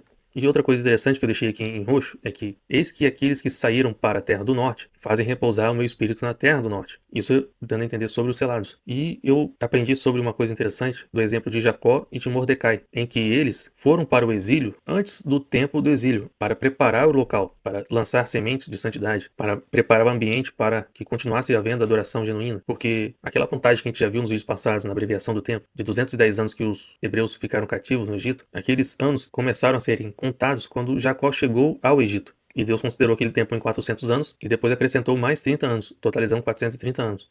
Mas de verdade foram 210 anos. E ainda assim teve início com a chegada de Jacó no Egito. Porém, Jacó não foi feito escravo. Ele foi para lá voluntariamente preparar o lugar, porque ele sabia da promessa que Deus havia feito para Abraão, seu avô. E Mordecai, de forma semelhante, o povo já havia sido vencido, mas nem todo o povo ainda havia sido transferido para o exílio. E ele foi para o exílio voluntariamente antes. E assim também os selados estarão vindo, né, para preparar esse local, para que ainda haja adoração, para que ainda haja um remanescente em que busque a santidade, que busque reparação com o Senhor. É por isso que eles estarão aqui. Voluntariamente estarão fazendo esse papel. E olha o que a gente pode ver em Isaías 62:12. Chamar-vos-ão povo santo. E aí a gente vê que esse termo povo santo está representando os selados lá no livro de Daniel e também em Apocalipse. Quando fala que o poder do povo santo será vencido, está falando dos selados. Mas chamar-vos-ão povo santo, esses remidos do Senhor. Esses remidos está lá em Apocalipse 14, dentre os homens. Mas a gente vai chegar nesse texto ainda. Continuando aqui em Isaías ainda, ele fala: E tu, Sião, serás chamada procurada, cidade não deserta. Lembra que a igreja foi levada para o deserto? Um lugar que agora ficou deserto, as regiões celestes ficaram desertas. E eles serão chamados procurada. Por quê? Para atender aquele princípio que a gente tinha tratado sobre o princípio de Jó. Aqueles que querem se reconciliar com Deus precisarão procurar os selados para então serem corrigidos, né? Para então serem reconciliados com Deus. E isso a gente também vai ver em Isaías 4, de 4 a 3, dizendo: Os restantes de Sião que ficarem em Jerusalém serão chamados santos. Eles ficaram aqui. Todos os que estão inscritos em Jerusalém para a vida. Em outras palavras, estão escritos no livro da vida, como o apóstolo João fala em Apocalipse também. Quando o Senhor lavar a imundícia das filhas de Sião e limpar Jerusalém da culpa do sangue do meio delas. E esse é o papel dos selados. E como que eles vão fazer? Com o espírito de justiça, ou seja, vão estar ensinando a justiça divina, como deveria ser, e com o espírito purificador, fazendo da mesma forma como Jó fez para os seus amigos, reconciliando com Deus. E aí Apocalipse 14:4 vai falar sobre os selados que eles foram comprados da terra. Porém, fazendo analogia com Deuteronômio 32:30, é como se primeiro eles fossem vendidos por aquele preço, né, 40 asses, 4 denários, e depois serão comprados novamente. Então primeiro serão vendidos para depois serem comprados. E em Deuteronômio 32:30 fala: Como poderia um só perseguir 1000, e 2 fazerem fugir 10.000, se a rocha, Cristo no caso, né, lhos não vendera, e o Senhor lhos não entregara? Deus fez isso. E eles são voluntários nesse chamado também, né? E como fala que eles, os selados, são os que foram redimidos dentre os homens, primícias para Deus e para o Cordeiro, então eles serão comprados da terra. Eles serão comprados novamente. Quando houver a ressurreição, eles serão levados. Por isso que fala redimidos. É como se fossem comprados novamente, redimidos. E qual é a direção dos cavalos vermelhos que parece que está em oculto lá em Zacarias 6? Em Apocalipse 7, 1 a 3. Depois disto, vi 4 anjos em pé nos 4 cantos da terra. Aqueles 4 anjos, aqueles 4 cavalos que fala lá em Zacarias, né? Tá citando aqui novamente. E o que esses 4 anjos estão fazendo? Sabe aqueles 4 anjos que saíram para percorrer toda a terra? Eles estão conservando seguros os 4 ventos da terra. E vento é a mesma palavra de que espírito em hebraico. Então eles estão conservando seguros esses espíritos, né, dessas pessoas, da igreja, para que nenhum vento soprasse sobre a terra, nem sobre o mar, nem sobre árvore alguma. Vi outro anjo que subia do nascente do sol. Essa é a direção daquele cavalo vermelho que faltou, a direção leste. Ele está subindo dessa direção, como se estivesse vindo de Israel para a terra, né? Tendo o selo do Deus vivo, e clamou em grande voz aos 4 anjos, aqueles aos quais foram dado fazer dano à terra e ao mar, ou seja, os 4 cavaleiros do Apocalipse. Então, o que ele está falando? Não danifiqueis nem a terra, nem o mar, nem as árvores, até selarmos na fronte os servos do nosso Deus. E por que isso? O espírito da igreja está sendo levado, e esses 4 anjos estão mantendo seguro esses espíritos. Estão sendo levados pelas 2 asas da grande águia. Porém, os corpos dos selados estarão ainda aqui na terra. E esse anjo ainda está falando, não danifiqueis nem a terra, nem o mar, nem as árvores, até selarmos eles. E é provavelmente nesse momento em que também estará sendo dito aqui na terra paz e segurança. Estão fazendo uma aliança de paz. O anticristo está sendo de fato revelado a todos, porém com poder de grande engano. E eu imagino que seja assim neste momento. E isso está para acontecer em breve. E eu imagino, só uma conjectura, né, em menos de um ano isso. E lembrando daquela porta que ninguém fecha, que só Cristo que abre e fecha, em Ezequiel 46, agora no versículo de 1 a 3, vai falar assim: assim diz o Senhor Deus, a porta do átrio interior, que olha para o oriente, estará fechada durante 6 dias que são de trabalho, e cada dia para Deus são como 1000 anos, então é como se fosse 6.000 anos. Lembra que a gente tratou nesse assunto no vídeo da abreviação do tempo, em que o milênio sabático judaico, ele começará nesse ano de 6.000. Sendo que agora nós estamos no ano de 5.786. E como houve, né, essa abreviação de tempo em 210 anos, tirando 210 de 6.000, vai dar o ano de 5.790. No calendário judaico, ele começa esse ano, né, em 9 de novembro de 2029. E aí, continuando no texto, ele diz que, mas no sábado, aquela porta do átrio, né, ela se abrirá. Ou seja, aquela porta que Jesus fala, que tem a chave, que somente ele abre e somente ele fecha, se trata da porta do átrio interior, do templo, nos céus. Porém, que ele fala que no sábado ela se abrirá. Mas lembra que Jesus fala, orai para que o vosso escape não ocorra no sábado? Isso tem a ver que, se o tempo fosse normal, essa porta só iria abrir no ano 6.000. Mas por que Jesus fala para que não seja nesse sábado, não seja no ano 6.000, nesse milênio sabático judaico? Porque ele falou que se o tempo não fosse abreviado, ninguém suportaria. Por isso que ele fala, orai para que não seja no sábado. E a gente já viu que essa oração foi ouvida. Essa redução do tempo realmente ocorreu, já está em andamento isso. E continuando no texto, ele fala, e também no dia da festa da lua nova. Então, assim como ocorrerá a ceifa, que será a remoção da igreja, haverá também a vindima, que as uvas aqui representando os judeus, em que os judeus, no período da grande tribulação, que se converterem a Cristo, a Jesus, um pouco antes do dia da ira, também haverá essa vindima. Eles também serão removidos aqui da terra, o espírito deles, né? E isso também tem a ver com o texto de Sofonias 2:3, em que, se vocês agirem de tal forma, como está descrito ali naquele texto, vocês, talvez, Deus poupem vocês do dia da ira. É como se vocês estivessem trabalhando para que isso não ocorra. Vocês fizerem o que Deus está falando para fazer. E o que Deus está falando para fazer? Primeiro assim, cumpris o meu juízo. Lembra do que a gente está falando, que o cumprimento da lei é a nossa morte? Nós morremos para o pecado? Esse é o cumprimento da lei? E aí Deus está falando, cumpris o meu juízo. Ou seja, morram para o pecado, antes que a morte da sua carne venha, né? Buscai a justiça divina. Distribui ao pobre, e a sua justiça permanece eternamente. Mas não somente isso, mas vários quesitos de justiça que Deus fala em Deuteronômio, para que se volte a cumprir, porque aqueles conceitos ali vão ser todos invertidos nesse período da grande tribulação. E fala, buscai a mansidão. O que isso quer dizer? Em outras palavras, se o Espírito Santo é a paz que Jesus está falando, eu vos envio o meu Espírito, e a minha paz vos dou. Essa mansidão tem relação com o Espírito Santo. Buscai essa mansidão. E essa explicação eu vou depois fazer um vídeo ou texto, né, sobre as bem-aventuranças, e também é conhecido como o Sermão da Montanha, né, em que gostaria de tratar de item a item ali, mas expandindo e conectando vários outros textos para que possamos entender isso melhor. Mas tem a ver sim com o Espírito Santo. E aí, em algumas versões, esse texto de Sofonias 2:3 vai falar assim: talvez assim, se vocês fizerem essas coisas, vocês sejam poupados no dia da ira do Senhor. Isso se referindo aos judeus. Então haverão 2 momentos: a ceifa, o trigo sendo tirado, e depois a vindima, a uva sendo tirada. E aí, continuando aqui no texto, fala assim, mas a porta não se fechará até a tarde. Então, quando o Senhor abrir a porta e a igreja for tirada, essa porta ela não se fechará até a tarde, até essa vindima. Haverá ainda essa abertura de porta. Haverá ainda essa brecha em que aqueles que realmente morrerem para o pecado, e talvez morrerem também em carne, ainda terão acesso, né? Ainda subirão. E ainda diz assim, o povo da terra adorará na entrada da mesma porta. Só que tem um átrio interior e tem um átrio exterior. E a gente vai ver que Apocalipse também fala disso. E lembrando que em Joel 3, 13 e 14 também cita essa vindima e fala até sobre o vale da decisão, porque também para os judeus vai acontecer aquele texto de Joel 2:32 em que todo aquele que invocar o nome do Senhor será salvo. Ou seja, se eles não invocarem e não reconhecerem que Jesus é o Messias, eles não serão salvos, mas se o fizerem, serão poupados. E aí haverá essa vindima. Mas eu também gostaria de tratar por que Jesus então disse, ai das grávidas, e fala também para que esse escape não ocorra no inverno nem no sábado. No sábado a gente já tratou um pouco aqui em que, se o tempo não fosse abreviado e isso só ocorresse no ano 6000, no calendário judaico, Jesus disse que ninguém suportaria, ninguém seria salvo. Mas, como essa oração foi atendida, então não ocorrerá nesse sábado. Esse sábado que eu tô falando é o milênio sabático judaico. É como se fosse um sábado de um milênio inteiro, né? E por que inverno? Esse período da grande tribulação, assim como diz que o sol escurecerá e a lua deixará o seu brilho, é como se fosse o inverno, deixando de ter a luminosidade do sol, em que todo esse período será frio e o amor de muitos se esfriará. Mas por que então que Jesus diz ai das grávidas? Aí eu fiz uma comparação, e aí tem duas comparações, porque assim como aconteceu no tempo de Moisés, quando Moisés nasceu, houve um infanticídio dos meninos, né? Até 2 anos de idade foram mortos, e o mesmo aconteceu quando Jesus nasceu, outro infanticídio até os 2 anos de idade, esses meninos morreram. Eu fico pensando que quando houver essa ceifa em que a igreja, o espírito dessas pessoas forem tiradas, talvez o espírito dessas crianças de até 2 anos também seja tirado dessas crianças. E por isso Jesus diz ai das grávidas, porque aí tem duas coisas. Aquelas que não nasceram de novo, não morreram para o pecado, elas, apesar de estarem ali amamentando, ou estando grávida ou amamentando, elas perderão seus filhos. E aí Jesus fala, ai dessas aí. Mas, aquelas que nasceram de novo, e apesar de ter essa ceifa e serem tiradas aqui da terra,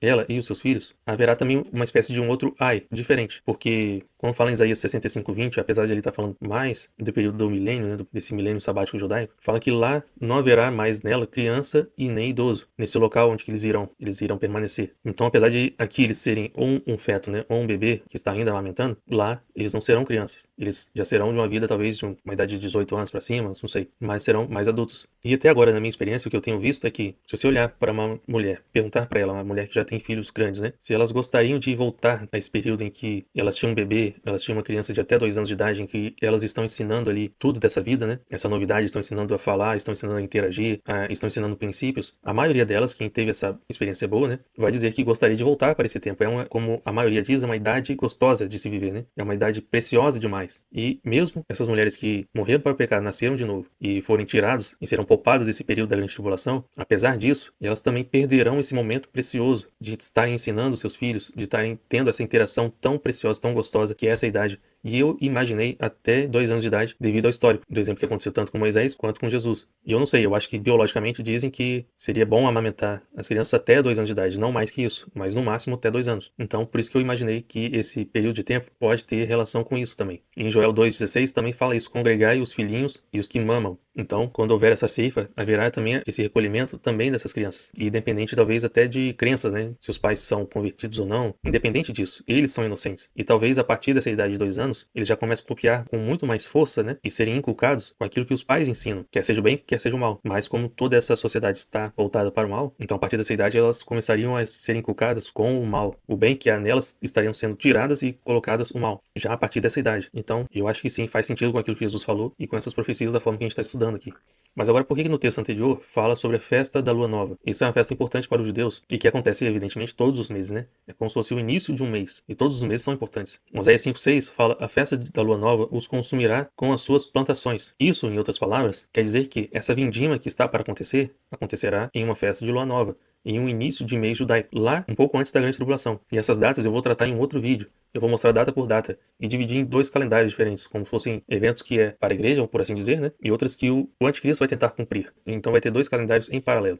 Em Amós 8,5, os judeus perguntando, né? Dizendo assim: quando passará a festa da lua nova para vendermos os cereais?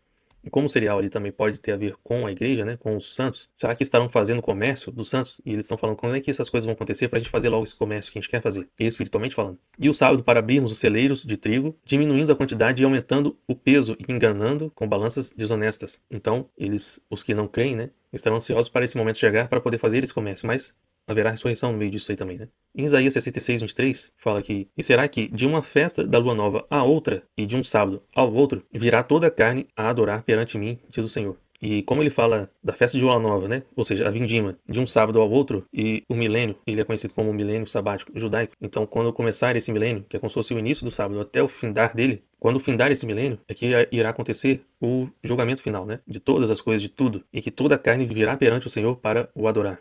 E em Ezequiel 33, 2-6, vai falar algo também que tem relação com os selados e aqueles que estarão aqui, né? Em que ele diz: quando eu fizer vir a espada sobre a terra, e aí, quem é que é a espada na Bíblia. Em Apocalipse 19:15 fala que uma espada sai da boca de Jesus e extermina os inimigos de Deus. E o próprio Jesus, quando está aqui na terra, em Mateus 10:34, ele diz: eu não vim trazer a paz que vocês acham que é, né? A paz onde não haverá guerras. A paz que eu vim trazer é o Espírito Santo. Mas o que eu vou trazer é espada. E espada é um instrumento de morte, né? E aí cabe a nós escolhermos se nós queremos morrer para o pecado ou iremos morrer no pecado, onde essa espada de Apocalipse 19:15 vai exterminar esses inimigos, né? E aí, voltando aqui ao texto, diz assim: quando fizer vir a espada sobre a terra, e o povo da terra tomar um homem de seus limites e o constituir por seu atalaia, lembra daquele filho varão que ele em um só dia virará uma nação? Tá falando desse atalaia aqui, quando foi escolhido, né, quando for selado esse povo. E vendo ele que a espada vem sobre a terra, tocar a trombeta e avisar o povo, ou seja, a trombeta que os anjos irão tocar, os demônios é o que vão ouvir essas trombetas. Já os seres humanos, eles precisarão ouvir a trombeta, que é comparada com as vozes desses santos que estarão aqui, anunciando ainda o evangelho eterno de Deus. Se aquele que ouvir o som da trombeta não se der por avisado, ou seja, não der ouvidos, não agir de acordo com o que foi avisado, e vier a espada e o abater, o seu sangue será sobre a sua cabeça, porque ele foi avisado. Ele ouviu a trombeta e não se deu por avisado,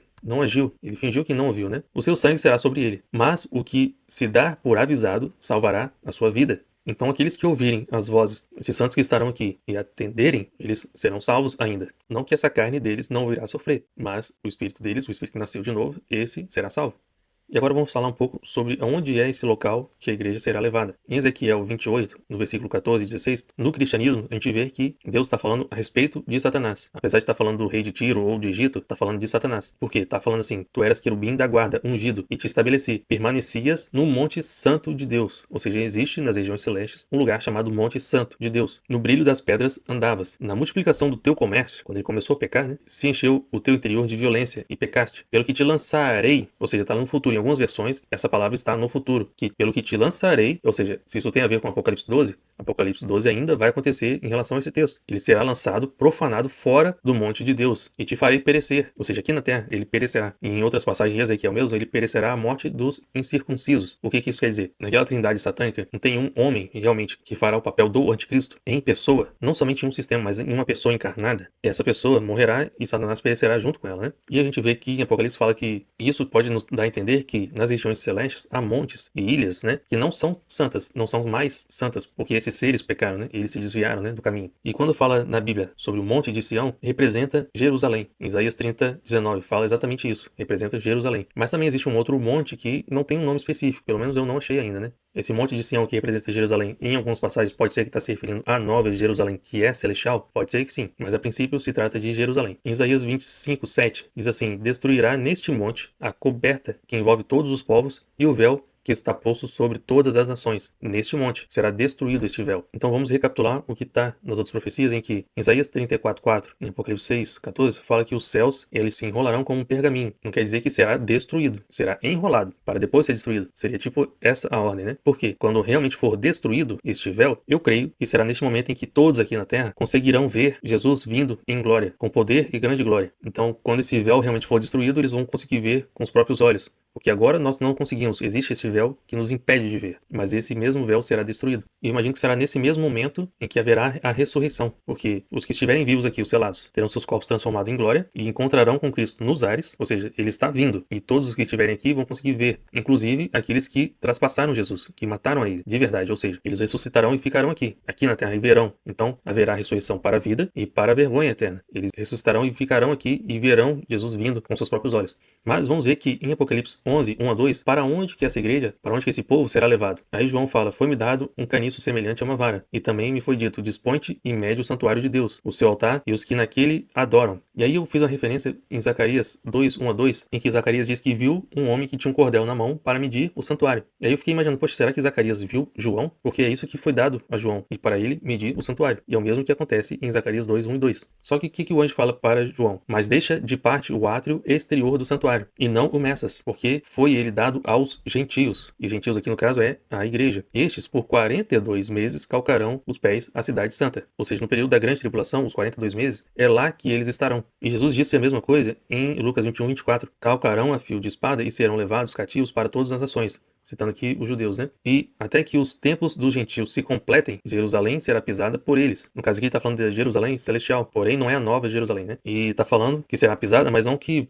pisarão os judeus ou algo do tipo, mas eles calcarão os pés à cidade santa. Eles ficarão lá, como se estivessem aguardando alguma coisa. E existe uma diferença que a gente vai ver também, em que os judeus, eles podem estar sim no átrio interior e os gentios, né, aqueles que não são judeus, no átrio exterior desse santuário. Mas o fato é que eles estarão por lá 42 meses, o período da grande tribulação. Lá é onde a igreja será levada. Mas qual é o motivo que o anjo fala para João não medir o átrio exterior? Por que não medir? Lembra que a gente já falou que a medida da muralha, né, é a mesma que o número dos selados? Então esses muros representam os selados. E aí, como eles serão lançados à terra, e João está tendo a visão de algo celestial, esses muros, eles não estarão lá, eles estarão faltando, né? Por isso que, como os selados não estarão lá, não estará completo. Por isso que o anjo fala, não meças, porque estaria incompleta essa medida, né? E vamos ver isso também agora em Zacarias 2, 4 a 6. E lhes disse, corre, fala a este jovem, Jerusalém será habitada como aldeias sem muros.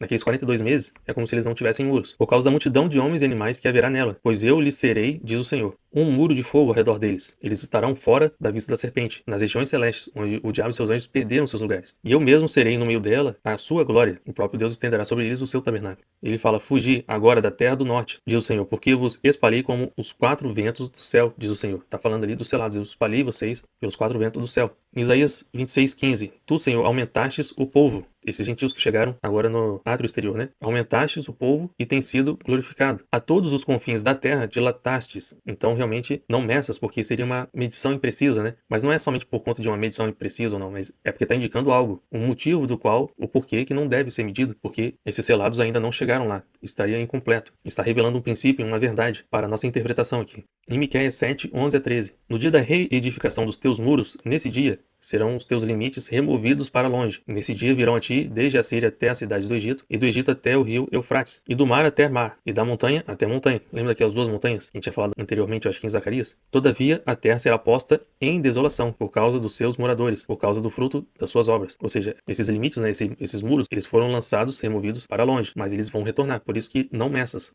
ainda, né? Até porque nesse período da grande tribulação pode ser que venha a ter conversões. Não serão, talvez, como a gente já imaginou que haveriam, né? Pode ser que não seja tanto assim, mas haverão conversões. E tendo ainda relação com o local onde a igreja será levada, em Ezequiel 8, 3 a 5, ele tem uma visão. E aí ele fala assim, estendeu ela dali uma semelhança de mão e me tomou pelos cachos da cabeça. Evidentemente, Ezequiel é judeu, né? E a gente vê lá em Apocalipse 14, 8, quando tá falando da vindima, ele fala, ajunta os cachos da videira da terra. Tá falando, ajunta os judeus, os que se converteram no caso, né? E continuando o texto, ele diz assim, o Espírito me levou, que como a gente já leu em Isaías 40, 6 a 8, em Amós 3, 6, quando fala sobre o hálito do Senhor, e que soprando ela, toda essa erva, né? E toda a carne é erva, ela se seca, né? Ou seja, a carne morre, mas o Espírito aqui é levado, né? O Espírito me levou entre a terra e o céu. Em outras palavras, entre a terra e o céu são as regiões celestes. E me levou a Jerusalém em visões de Deus, não em corpo, mas em espírito, até a entrada da porta do pátio de dentro, ou seja, o átrio interior para os judeus, que olha para o norte, onde estava colocada a imagem dos ciúmes. A gente vai ver que imagem dos ciúmes significa isso. Que provoca os ciúmes de Deus. Eis que a glória de Deus de Israel estava ali, como a glória que eu vira no vale. Ele me disse, filho do homem, levanta agora os olhos para o norte. Levantei os olhos para lá, e eis que o lado do norte, a porta do altar, estava a imagem dos ciúmes, a entrada. Lembra que em Apocalipse 11, 1 e 2, os gentios, né, no caso a igreja, é levada até o átrio exterior, a entrada. Então os judeus, eles ficaram na parte interior do átrio, e os gentios no átrio exterior.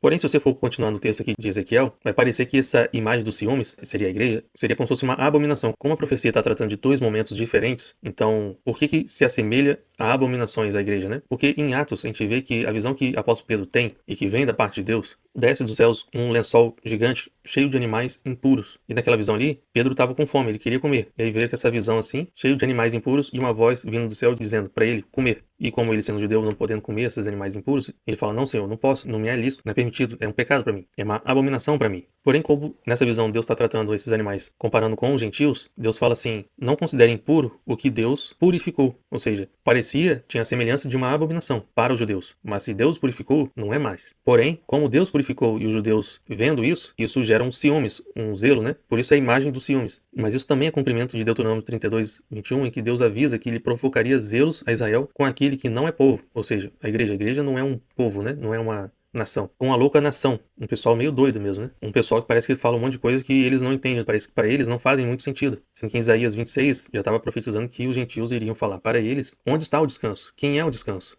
E a igreja está falando, Jesus é o descanso, porque Jesus diz, vinde a mim todos os que estáis cansados e sobrecarregados, e eu vos aliviarei de toda essa carga da lei, né? Porque o cumprimento da lei é, de fato, a nossa morte. Porque se morremos para o pecado, não há mais necessidade de sacrifícios, porque morremos para o pecado. Antes, esse preço era impossível do próprio ser humano pagar ou fazer alguma coisa, mas aí o próprio Cristo fez. Então, Jesus fala, eu tiro esse peso de vocês. Mas como já havia sido profetizado também, eles iriam negar, iriam rejeitar. E mesmo que se tocasse uma trombeta, eles falariam, nós não vamos ouvir. E deixando bem claro que não estou falando de todos os judeus, tá? Porque tem aqueles que creem que sim, Jesus é o Messias. Aí é outra história. E em Romanos 10, 29, o apóstolo Paulo repete essa questão de Deuteronômio 32, 21, e também especifica em Romanos 11, 11, que pela transgressão dos judeus é que veio a salvação aos gentios. E por isso essa provocação de ciúmes. Como assim? Porque Jesus também havia falado, o reino dos céus lhes será tirado e passado para um povo que lhes dê os respectivos frutos. Porque vocês não deram até agora, né? O que era esperado. Disseram que fariam, mas não fizeram. E agora esse reino será tirado. Por isso essa provocação de ciúmes. E essa imagem dos ciúmes estará posta lá no átrio exterior. E é o que está descrito em Apocalipse 11, 1 e 2. E também o apóstolo Tiago fala em Tiago 4, 5, que é com ciúmes que o Espírito Santo por nós anseia. Tem essa relação com essa palavra ciúmes ali também. Por isso que se trata dessa imagem dos ciúmes a própria igreja.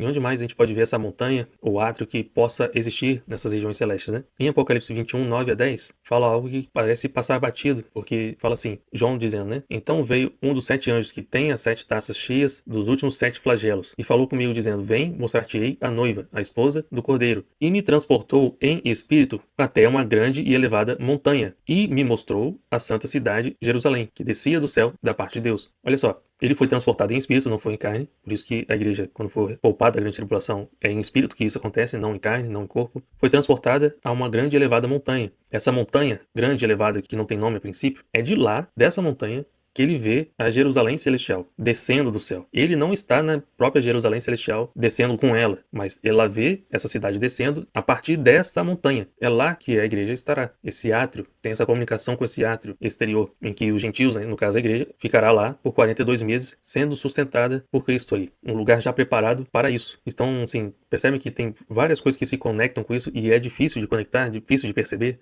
Mas agora vamos ver do que se trata aquelas aves de Apocalipse 19 e 17. Apocalipse 19, 17 e 18 vai falar assim. Então vi um anjo posto em pé no sol e clamou com grande voz, falando a todas as aves que voam pelo meio do céu. Olha só, já está lá no final, no dia da ira do Senhor, né? Da vingança do nosso Deus. Evidentemente, o diabo e seus anjos já foram expulsos das regiões celestes. E que aves são essas que voam pelo meio do céu? Ele diz assim, vinde, reuni-vos para a grande ceia de Deus, para que comais carnes de reis, carnes de comandantes, carnes de poderosos, carnes de cavalos e seus cavaleiros, carne de todos, quer livres, quer escravos, tanto pequenos como grandes. Então, por terem recebido as 2 asas da grande águia e serem levados à grande e elevada montanha e estarem no átrio exterior, agora, simbolicamente, eles estão sendo chamados de aves. Essa igreja está sendo chamada de aves. Diferentemente em que outras passagens nos profetas, quando fala de principalmente aves imundas, abutres, está se referindo de demônios. Agora é o contrário. E olha só, como a gente já viu que Salmos ele é um livro profético e não poético, porque, como Jesus falou no final de Lucas, né, ele veio para cumprir a lei, os profetas e os salmos. E nós cremos em um Messias que vem 2 vezes. Ele veio primeiro para padecer e depois para vencer. Então, como já identificaram os salmos chamados salmos messiânicos, é preciso identificar os outros salmos que se trata da segunda vinda do Senhor. E aí, Salmos 23:5, o que Davi fala? Preparas-me uma mesa na presença dos meus adversários. Ele não fala aqui que os adversários se converteram. Eles continuam ainda sendo adversários. E não é aqui uma mesa de reconciliação, propriamente dita. Mas o caso é a paga. E a gente vai ver que paga é essa, porque, como a gente está vendo aqui em Apocalipse 19, 17, o anjo falando, reuni-vos para a grande ceia de Deus. E Salmos, Davi já está falando, preparas-me uma mesa na presença dos meus adversários. E tudo isso se trata da paga do que está escrito em Salmo 79. Eu separei aqui apenas 2 versículos, mas todo ele seria bom de ser lido. Diz assim, deram os cadáveres dos teus servos possível às aves dos céus. Nesse caso aqui, aves do céu está se tratando dos principados e potestades e dominadores que atuam nas regiões celestes. E a carne dos teus servos, as feras da terra, aos demônios. Fera também em Apocalipse tem a ver com demônio. Derramaram como água o sangue deles ao redor de Jerusalém, e não houve quem lhes desse sepultura. E essa vai ser a paga de como trataram os santos, né? Como derramaram o sangue dos santos. E isso está acontecendo lá em Apocalipse 19, em que a carne agora deles é que serão derramadas. E não somente isso, mas se a gente vê em outros profetas, se não me engano, em Isaías, em outros também, não só em Isaías, o corpo dessas pessoas ficarão expostas por muito tempo, talvez eternamente, em que as pessoas conseguirão passar por ali e ver aquela vergonha do que aconteceu, a paga, a justiça divina. Isso nunca vai ser apagado. Então, assim como fizeram com os santos, em que não houve sepultura para eles, assim também vai acontecer para estes. E tem uma relação interessante também com Cantares, capítulo 2, versículos 10 a 14. É como se fosse a igreja falando, né? O meu amado fala e me diz: levanta-te, querida minha, formosa minha, e vem, porque eis que passou o inverno, ou seja, a grande tribulação agora passou, né? Aquele momento de trevas ali, de frio, né? De escassez. Cessou a chuva e se foi. Aparecem as flores na terra. Chegou o tempo de cantarem as aves. Lembra daquelas aves que vão se ajuntar para a grande ceia do Senhor? E que também haverá aquele cântico que somente os selados conseguirão cantar? Um novo salmo, né? E a voz da rola ouve-se em vossa terra. A figueira começou a dar seus figos, e as vides em flor exalam o seu aroma. Levanta-te, querida minha, formosa minha, e vem. E olha só outra simbologia, pomba minha. E em Salmos tem pelo menos um momento que eu lembro que fala também dessa pomba subir, né? Ser elevada. E continua, que essa pomba que anda pelas fendas dos penhascos no esconderijo das rochas escarpadas. Elas estão nas regiões celestes, nesse monte que aparentemente não tem nome, né? E eu achei essa analogia interessante com esse momento. E agora vamos fazer a analogia com a parábola do servo vigilante que Jesus fala em Lucas capítulo 12. No versículo de 35 a 38 diz assim: cingido esteja o vosso corpo e acesas as vossas candeias. Sede vós semelhantes a homens que esperam pelo seu Senhor, ao voltar ele das festas de casamento, para logo que, quando vier e bater à porta, logo lhe abram. Bem-aventurado aqueles servos, quem o Senhor, quando vier, os encontre vigilantes. Em verdade vos afirmo que ele há de cingir-se, dar-lhes lugar à mesa, e aproximando-se, os servirá. Lembra da boda do cordeiro? Quer ele venha na segunda vigília, quer na terceira, bem-aventurados serão eles, se assim os achar. E aí olha as analogias. Em Apocalipse 3:20 fala: eis que estou à porta e bato. E ele fala: quando vier e bater a porta, logo lhe a abram. Em Apocalipse ele fala: se alguém ouvir a minha voz e abrir, entrarei em sua casa e cearei com ele, e ele comigo. E ele fala: em verdade vos afirmo que ele há de cingir-se. Lembra do tabernáculo que irá envolver aquelas pessoas? E dar-lhes-á um lugar à mesa, a boda do cordeiro, né? E o servirá. Faz parte dessa festa também, né? E como já temos falado aqui, haverão dois momentos diferentes, a ceifa e a vindima. E como Jesus fala primeiramente, né? A segunda vindima e depois a terceira, por que ele não falou da primeira vigília? Não será que não existe a primeira vigília? E aí eu fiz a seguinte comparação: será que a primeira vigília poderia ser oculta? É aquilo que a gente chama de arrebatamento da igreja, porém, é o espírito que está sendo levado e o corpo fica. Já a segunda vigília, para os judeus agora, no caso, se trata disso que Jesus está falando, né? Que ele está falando isso para os judeus. Essa segunda vigília seria a vindima, né? E já a terceira vigília seria agora, de fato, o dia da ira do Senhor. Então existe essas três vigílias, no caso, né? Enquanto nessas três existe a ceifa, a vindima e depois o dia da ira. E a continuação do texto, agora no versículo 39 ao 43. Sabei, porém, isto: se o pai de família soubesse a hora que havia de vir o ladrão, vigiaria, e não deixaria arrombar a sua casa. Ficai também vós apercebidos, porque a hora em que não cuidais, o Filho do Homem virá. Lembrando que ele está falando isso para os judeus. Então Pedro perguntou: Senhor, proferes esta palavra para nós ou também para todos? E como é algo complexo ali, né? Disse o Senhor: quem é, pois, o mordomo fiel e prudente, a quem o Senhor confiará os seus conservos para dar-lhes o sustento a seu tempo? E lembra que lá em Apocalipse 12, no versículo 6 e 14, fala que a igreja ela será transportada para um lugar onde será sustentada por 3 anos e meio, ou seja, 42 meses. E aí Jesus está falando: confiará aos seus conservos para lhes dar o sustento a seu tempo. Ou seja, a resposta é que essa mensagem é para todos, para que todos sejam vigilantes. Mas existe aquela diferença daquele que é servo, né? Bem-aventurado aquele servo a quem o seu senhor, quando vier, achar fazendo assim. Então, se realmente formos fiéis e prudentes, seremos vigilantes. Porém, como o Senhor abriu os selos do livro de Daniel, pode ser que tenhamos uma noção de quando esses eventos serão, quando que ocorrerá. Então, realmente, não serão pegos de surpresa. Pode parecer que a gente está separando, né? Nós sabemos, vocês não sabem, mas não é isso. Porque se fosse simplesmente isso, poderia parecer uma criação de uma nova seita, né? Mas não é isso. Eu não tratei das datas anteriormente, porque não faz sentido eu simplesmente falar de datas sem falar como deve ser o escape. Não simplesmente como vai ocorrer, mas como é que nós podemos fazer parte desse escape. Como nós deveremos nos santificar, como nós precisamos nos alinhar com o Senhor, ser corrigidos, para então sermos aceitos, para então realmente nascermos de novo e estar com Ele. Não faz sentido eu falar somente de datas e não falar dos princípios que te farão realmente conectar com o Senhor, que te farão despertar. Por isso que, novamente, datas em si não é o mais importante. Saber que tal evento vai acontecer tal dia. E se realmente ocorrer naquele dia? Você vai ou você fica? Você vai ficar para a grande tribulação, para realmente sofrer, para depois nascer de novo?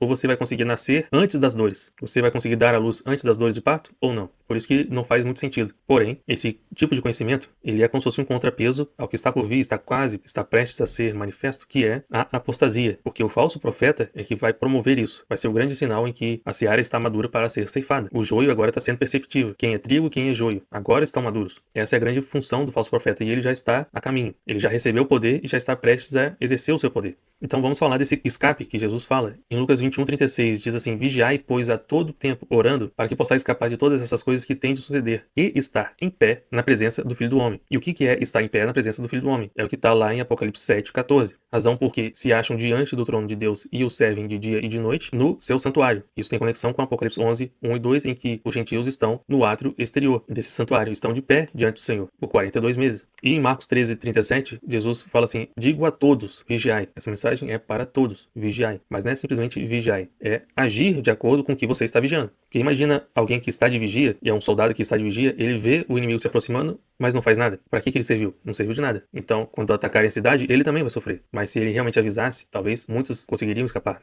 E aí, olha essa mensagem em Sofonias 2, 1 a 3. Concentra-te, em outras traduções reúnam-se, né? E examina-te, ó nação que não tens pudor, antes que saia o decreto, e o dia se vá como a palha, antes que venha sobre você o furor da ira do Senhor. Sim, antes que venha sobre você o dia da ira do Senhor.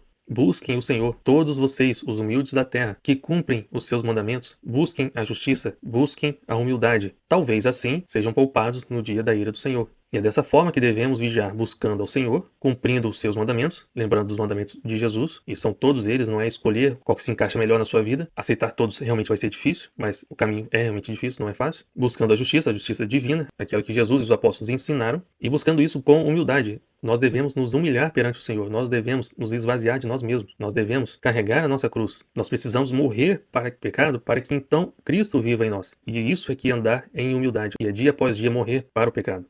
Em Malaquias 3, 13 a 18. E a gente pode ver que essas coisas se repetem ao longo do tempo, né? As vossas palavras foram duras para mim, diz o Senhor. Mas vós dizeis, que temos falado contra ti? E aí Deus responde, vós dizeis, inútil é servir a Deus.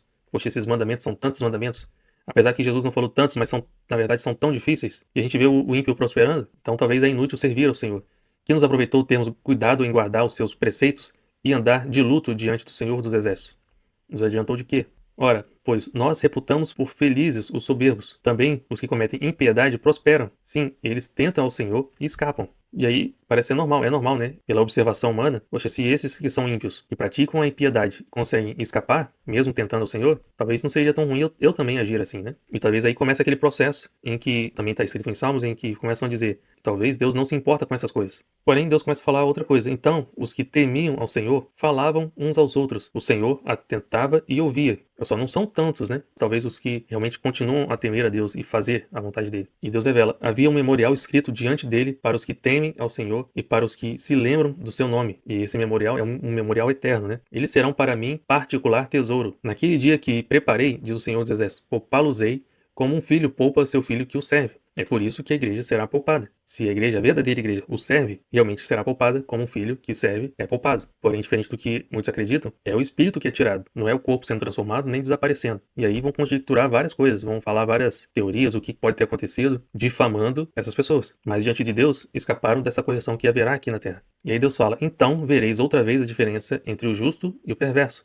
entre o que serve a Deus e o que não serve a Deus. Os que foram poupados da correção porque deram a luz antes das dores, e aqueles que precisarão das dores e talvez vão dar à luz a alguma coisa. Uns vão dar à luz a vento, outros a iniquidade, e talvez um remanescente ainda à luz, porém em meio às dores.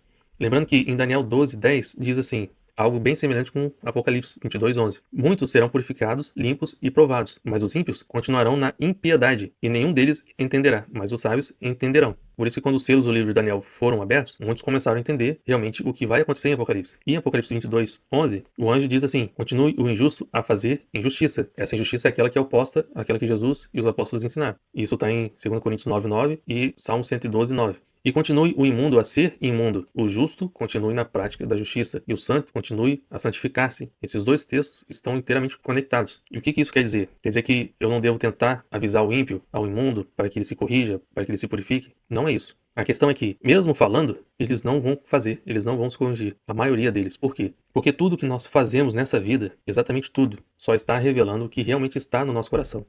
No nosso coração existe um arrependimento genuíno, uma vontade de buscar a Deus de todo o coração, de todo o ser, de todo o entendimento? Será que existe isso de verdade ou não? Quando a palavra da verdade, da justiça, do juízo é apresentado, eles querem abraçar, eles querem ser corrigidos, eles querem ser purificados, querem abandonar o pecado?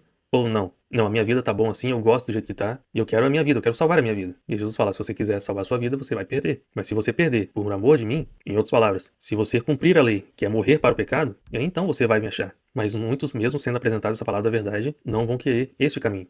Porém, aqueles que realmente querem vão se assemelhar a esse texto de Isaías 4, 1, e também tem versículos 5 a 6, em que diz assim, 7 mulheres naquele dia lançarão mão de um homem, dizendo: Nós mesmos, do nosso próprio pão, nos sustentaremos, e do que é nosso, nos vestiremos. Tão somente queremos ser chamadas pelo teu nome. Tira o nosso opróbrio, tira a nossa vergonha. E olha só, 7 mulheres. E aí lá em Apocalipse eu vejo 7 cartas a 7 igrejas. E o que está querendo dizer? Senhor, eu não quero as tuas bênçãos. Eu não quero me fartar dos seus bens. Eu não quero me vestir de coisas opulentas. Eu tão somente quero ser chamada pelo teu nome.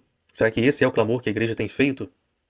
Senhor, eu não quero, sim, bênçãos. Se o Senhor me der, ok, mas se for preciso, eu vou trabalhar, eu vou ser sustentado com o meu próprio pão, eu vou me vestir das coisas que eu consigo, mas eu quero ser chamado pelo teu nome. É isso que a igreja tem clamado? A verdadeira igreja, eu tenho certeza que sim. Mas onde você está? E você mesmo, tem clamado por isso? Sendo que olha a comparação com o que vestir, né? Em Apocalipse, fala sobre as vestiduras, né? Apocalipse 3:18, Jesus está falando para aqueles que estão se achando ricos, abastados e que não precisam de nada. E Jesus está falando, vocês não sabem que vocês são pobres, cego e nu. Então eu te aconselho, compra de mim ouro, compra de mim colírio para vocês poderem enxergar, mas também comprem vestiduras. E lá, em Apocalipse 19, vai falar que aos santos foi-lhes dado vestir um ninho finíssimo. E esse ninho finíssimo representa os atos de justiça dos santos. São atos de justiça, a prática da justiça. São obras, são feitos. E então eles estão se vestindo disso. E o que isso quer dizer espiritualmente? Em Apocalipse 16:15, Jesus está falando: Eis que venho como vem o ladrão, bem-aventurado é aquele que vigia e guarda suas vestes, para que não ande nu e não se veja a sua vergonha. Ou seja, ele está andando na prática da justiça. E espiritualmente falando, ele está vestido, ele não está nu. Ou seja, bem-aventurado é aquele que não está nu, que está praticando a justiça. E como a gente vê aqui, nós vamos nos sustentar do nosso próprio pão, nós não queremos suas bênçãos, e do que é nosso, nos vestiremos. Com aquilo que eu possuo, é que eu vou repartir praticando a justiça. Com aquilo que é meu, eu vou fazer a justiça. Porém, Senhor, a única coisa que eu quero é ser chamada pelo teu nome. Me tire essa vergonha. Esse é o clamor da verdadeira igreja. E a continuação dos versículos 5 e 6. Sobre todos os lugares do Monte Sião e sobre todas as suas assembleias, o Senhor criará uma nuvem durante o dia e fumaça e um clarão de fogo aceso durante a noite. Porque sobre toda a glória se estenderá uma proteção. A igreja estará ali. Será criada como se fosse uma nuvem, como se fosse um fogo, uma fumaça. Isso tudo está representando de como que o povo, ao sair do Egito, a fazer a travessia do Mar Vermelho, eles começaram a ser guiados, protegidos por uma grande nuvem que fazia sombra sobre eles. E à noite que fazia muito frio, tinha esse fogo que os aquecia. Eles também serão mantidos seguros, além também de serem sustentados. E a continuação aqui do texto é: E haverá um tabernáculo para a sombra, contra o calor do dia, e para o refúgio e esconderijo contra a tempestade e a chuva. Lá em Apocalipse a gente vê que o próprio Senhor estenderá sobre eles o seu tabernáculo, e sobre eles não arderá nenhum calor, nem ardor algum. É o que está lá em Apocalipse 7. E aqui está falando a mesma coisa. Haverá um tabernáculo para a sombra, contra o calor do dia, contra esses dias de vingança, os dias da grande tribulação. E será para refúgio e esconderijo contra essa tempestade, essa chuva que virá. E isso aqui está escrito em Apocalipse 7, a segunda parte do versículo 15 até o 17. Não cairá o sol sobre eles, nem ardor algum, pois o próprio Cordeiro, quem se encontra no meio do trono, os apacentará e os guiará para as fontes da água da vida. E Deus lhe enxugará dos olhos toda a lágrima. Lembra daquilo que a gente falou sobre ai das grávidas? E também, claro, aqueles que fazem parte dessa família dos selados que ficarão aqui, eles, apesar de chorarem, de lamentarem, eles serão consolados. Então, como fazer parte deste escape? Onde eu posso ver mais referências sobre isso? E eu vejo em Salmo 15, dizendo assim: Senhor, quem habitará no teu tabernáculo? Quem poderá morar no teu santo monte? E aí vem a resposta: aquele que vive com integridade, que pratica a justiça, a importância das obras, né? Que pratica a justiça e de coração fala a verdade. Aquele que não difama com a sua língua, não faz o mal ao próximo, nem lança injúria contra o seu vizinho. Aquele que aos seus olhos, aos olhos divinos, não humanos, tem por desprezível ao que merece reprovação, mas honra os que temem o Senhor. Aquele que jura e cumpre o que prometeu, mesmo com prejuízo próprio. E eu conheci já pessoas assim que fazem de fato isso. Aquele que não empresta o seu dinheiro com usura. Lembrando que aquele que dá ao pobre necessitado, a Deus empresta. E ele está falando, aquele que não empresta com usura. Ele dá, ele se compadece e dá. Nem aceita suborno contra o inocente. E fazendo uma assimilação com os dias de hoje, mesmo sabendo da verdade, tem pessoas que parecem ignorar isso. Ah, eu estou sendo beneficiado nesse processo. Talvez aqui na igreja eu tenho, sei lá, algo parecido com um cargo de confiança, prestígio, talvez até envolve dinheiro mesmo. E isso, querendo ou não, é como se fosse aceitar um suborno contra o inocente. Você sabe da verdade, ao invés de auxiliar esse inocente com a justiça divina, você se omite. Quem assim age não será jamais abalado, ou seja, aquele que realmente pratica a justiça, que é íntegro de coração, fala a verdade, o que o texto aqui fala. E tem outro texto de Salmos que quando fala sobre essa questão de emprestar, quem se compadece do pobre ao Senhor empresta, e esse ele paga o benefício, em Salmos também fala que esse benefício será pago em glória. Não é aqui na terra, mas em glória. Apesar de aqui na terra a gente vê também alguns benefícios, mas o verdadeiro benefício eterno é em glória. E outra coisa a gente pode ver também em Salmos 24, 3-7. Quem subirá ao monte do Senhor? Quem há de permanecer no seu santo lugar? O que é limpo de mãos e puro de coração. Limpos de mão, porque pratica também a justiça, e puro de coração, porque adora em espírito e em verdade. E não entrega a sua alma à falsidade. Se ele conhece a verdade, não tem como mais ter comunhão com isso. Nem faz juramentos com a intenção de enganar. Ele não fala, eu vou fazer a vontade do Pai, e não faz. E ele realmente faz. Este receberá do Senhor a bênção e a justiça do Deus da sua salvação. Aquela retribuição em glória, né? Esta é a geração dos que o buscam, dos que buscam a face do Deus de Jacó. Levantem as suas cabeças, ó portas. Lembra da porta que só Jesus abre e que ninguém fecha? Levantem-se, ó portais eternos, para que entre o Rei da Glória. Sendo que, como a gente já viu em textos anteriores, os selados vêm e logo depois o Rei da Glória, com essa abertura desses portais.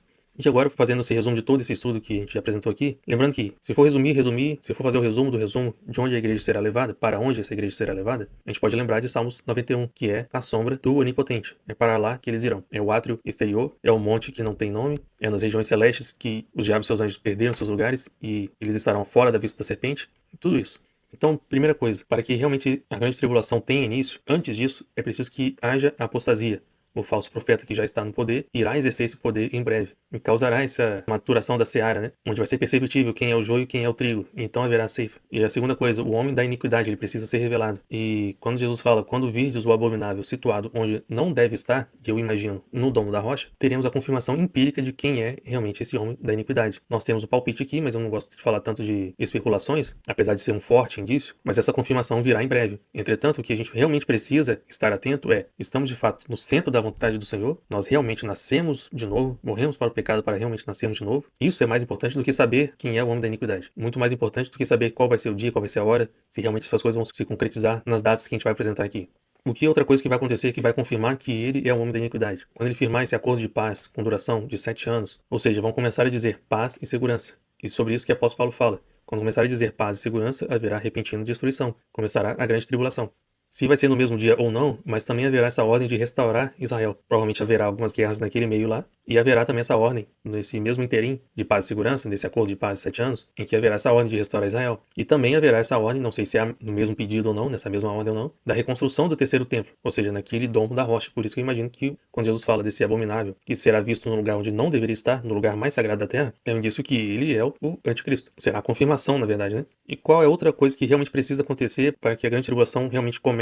O dragão que detém, ou seja, possui o ministério da iniquidade, ele precisa ser afastado do caminho. Ele precisa ser expulso das regiões celestes. É o cumprimento de Apocalipse 12. Já o arrebatamento não é o mesmo evento da ressurreição, onde os corpos daqueles que estiverem vivos serão transformados em glória e encontrarão com Cristo nos ares. O arrebatamento que eu estou apresentando aqui é o oposto disso. Os corpos não serão transformados, os corpos não sumirão, porém o espírito é que será levado e os corpos mortos aqui. E aí serão difamados. É isso que está escrito. E que também existe a diferença da ceifa e da vindima, em que a ceifa, a igreja, aqueles que realmente creem, será tirada. E apesar de eu falar que a vindima se trata dos judeus que passaram a crer, nessa ceifa, onde a igreja está tirada, não quer dizer que os judeus hoje, que são conhecidos como judeus messiânicos, que eles não serão levados. Obviamente que serão, porque creem que Jesus é o Messias e agem de acordo com seus mandamentos. Essa é a premissa.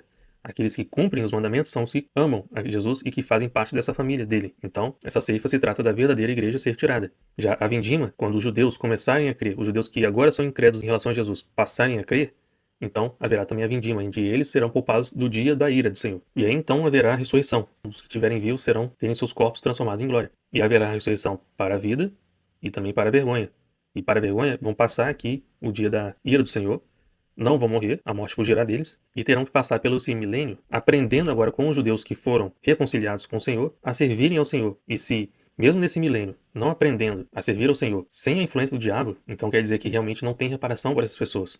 E a última coisa aqui, quando a porta for aberta, ou seja, quando Cristo abrir essa porta do santuário celestial, para que a igreja seja levada pelas duas asas da grande águia e colocada nesse monte do Senhor, no átrio exterior, esse será o evento que será chamado de arrebatamento. Novamente, os corpos ficam, somente o espírito que vai, porque carne e sangue não podem herdar aquele reino. Somente o espírito que nasceu de novo. Essa é a importância de realmente morrer para o pecado para então nascer um novo espírito. E esse novo espírito se unir ao Senhor. E lá o próprio Senhor estenderá sobre esses o seu tabernáculo.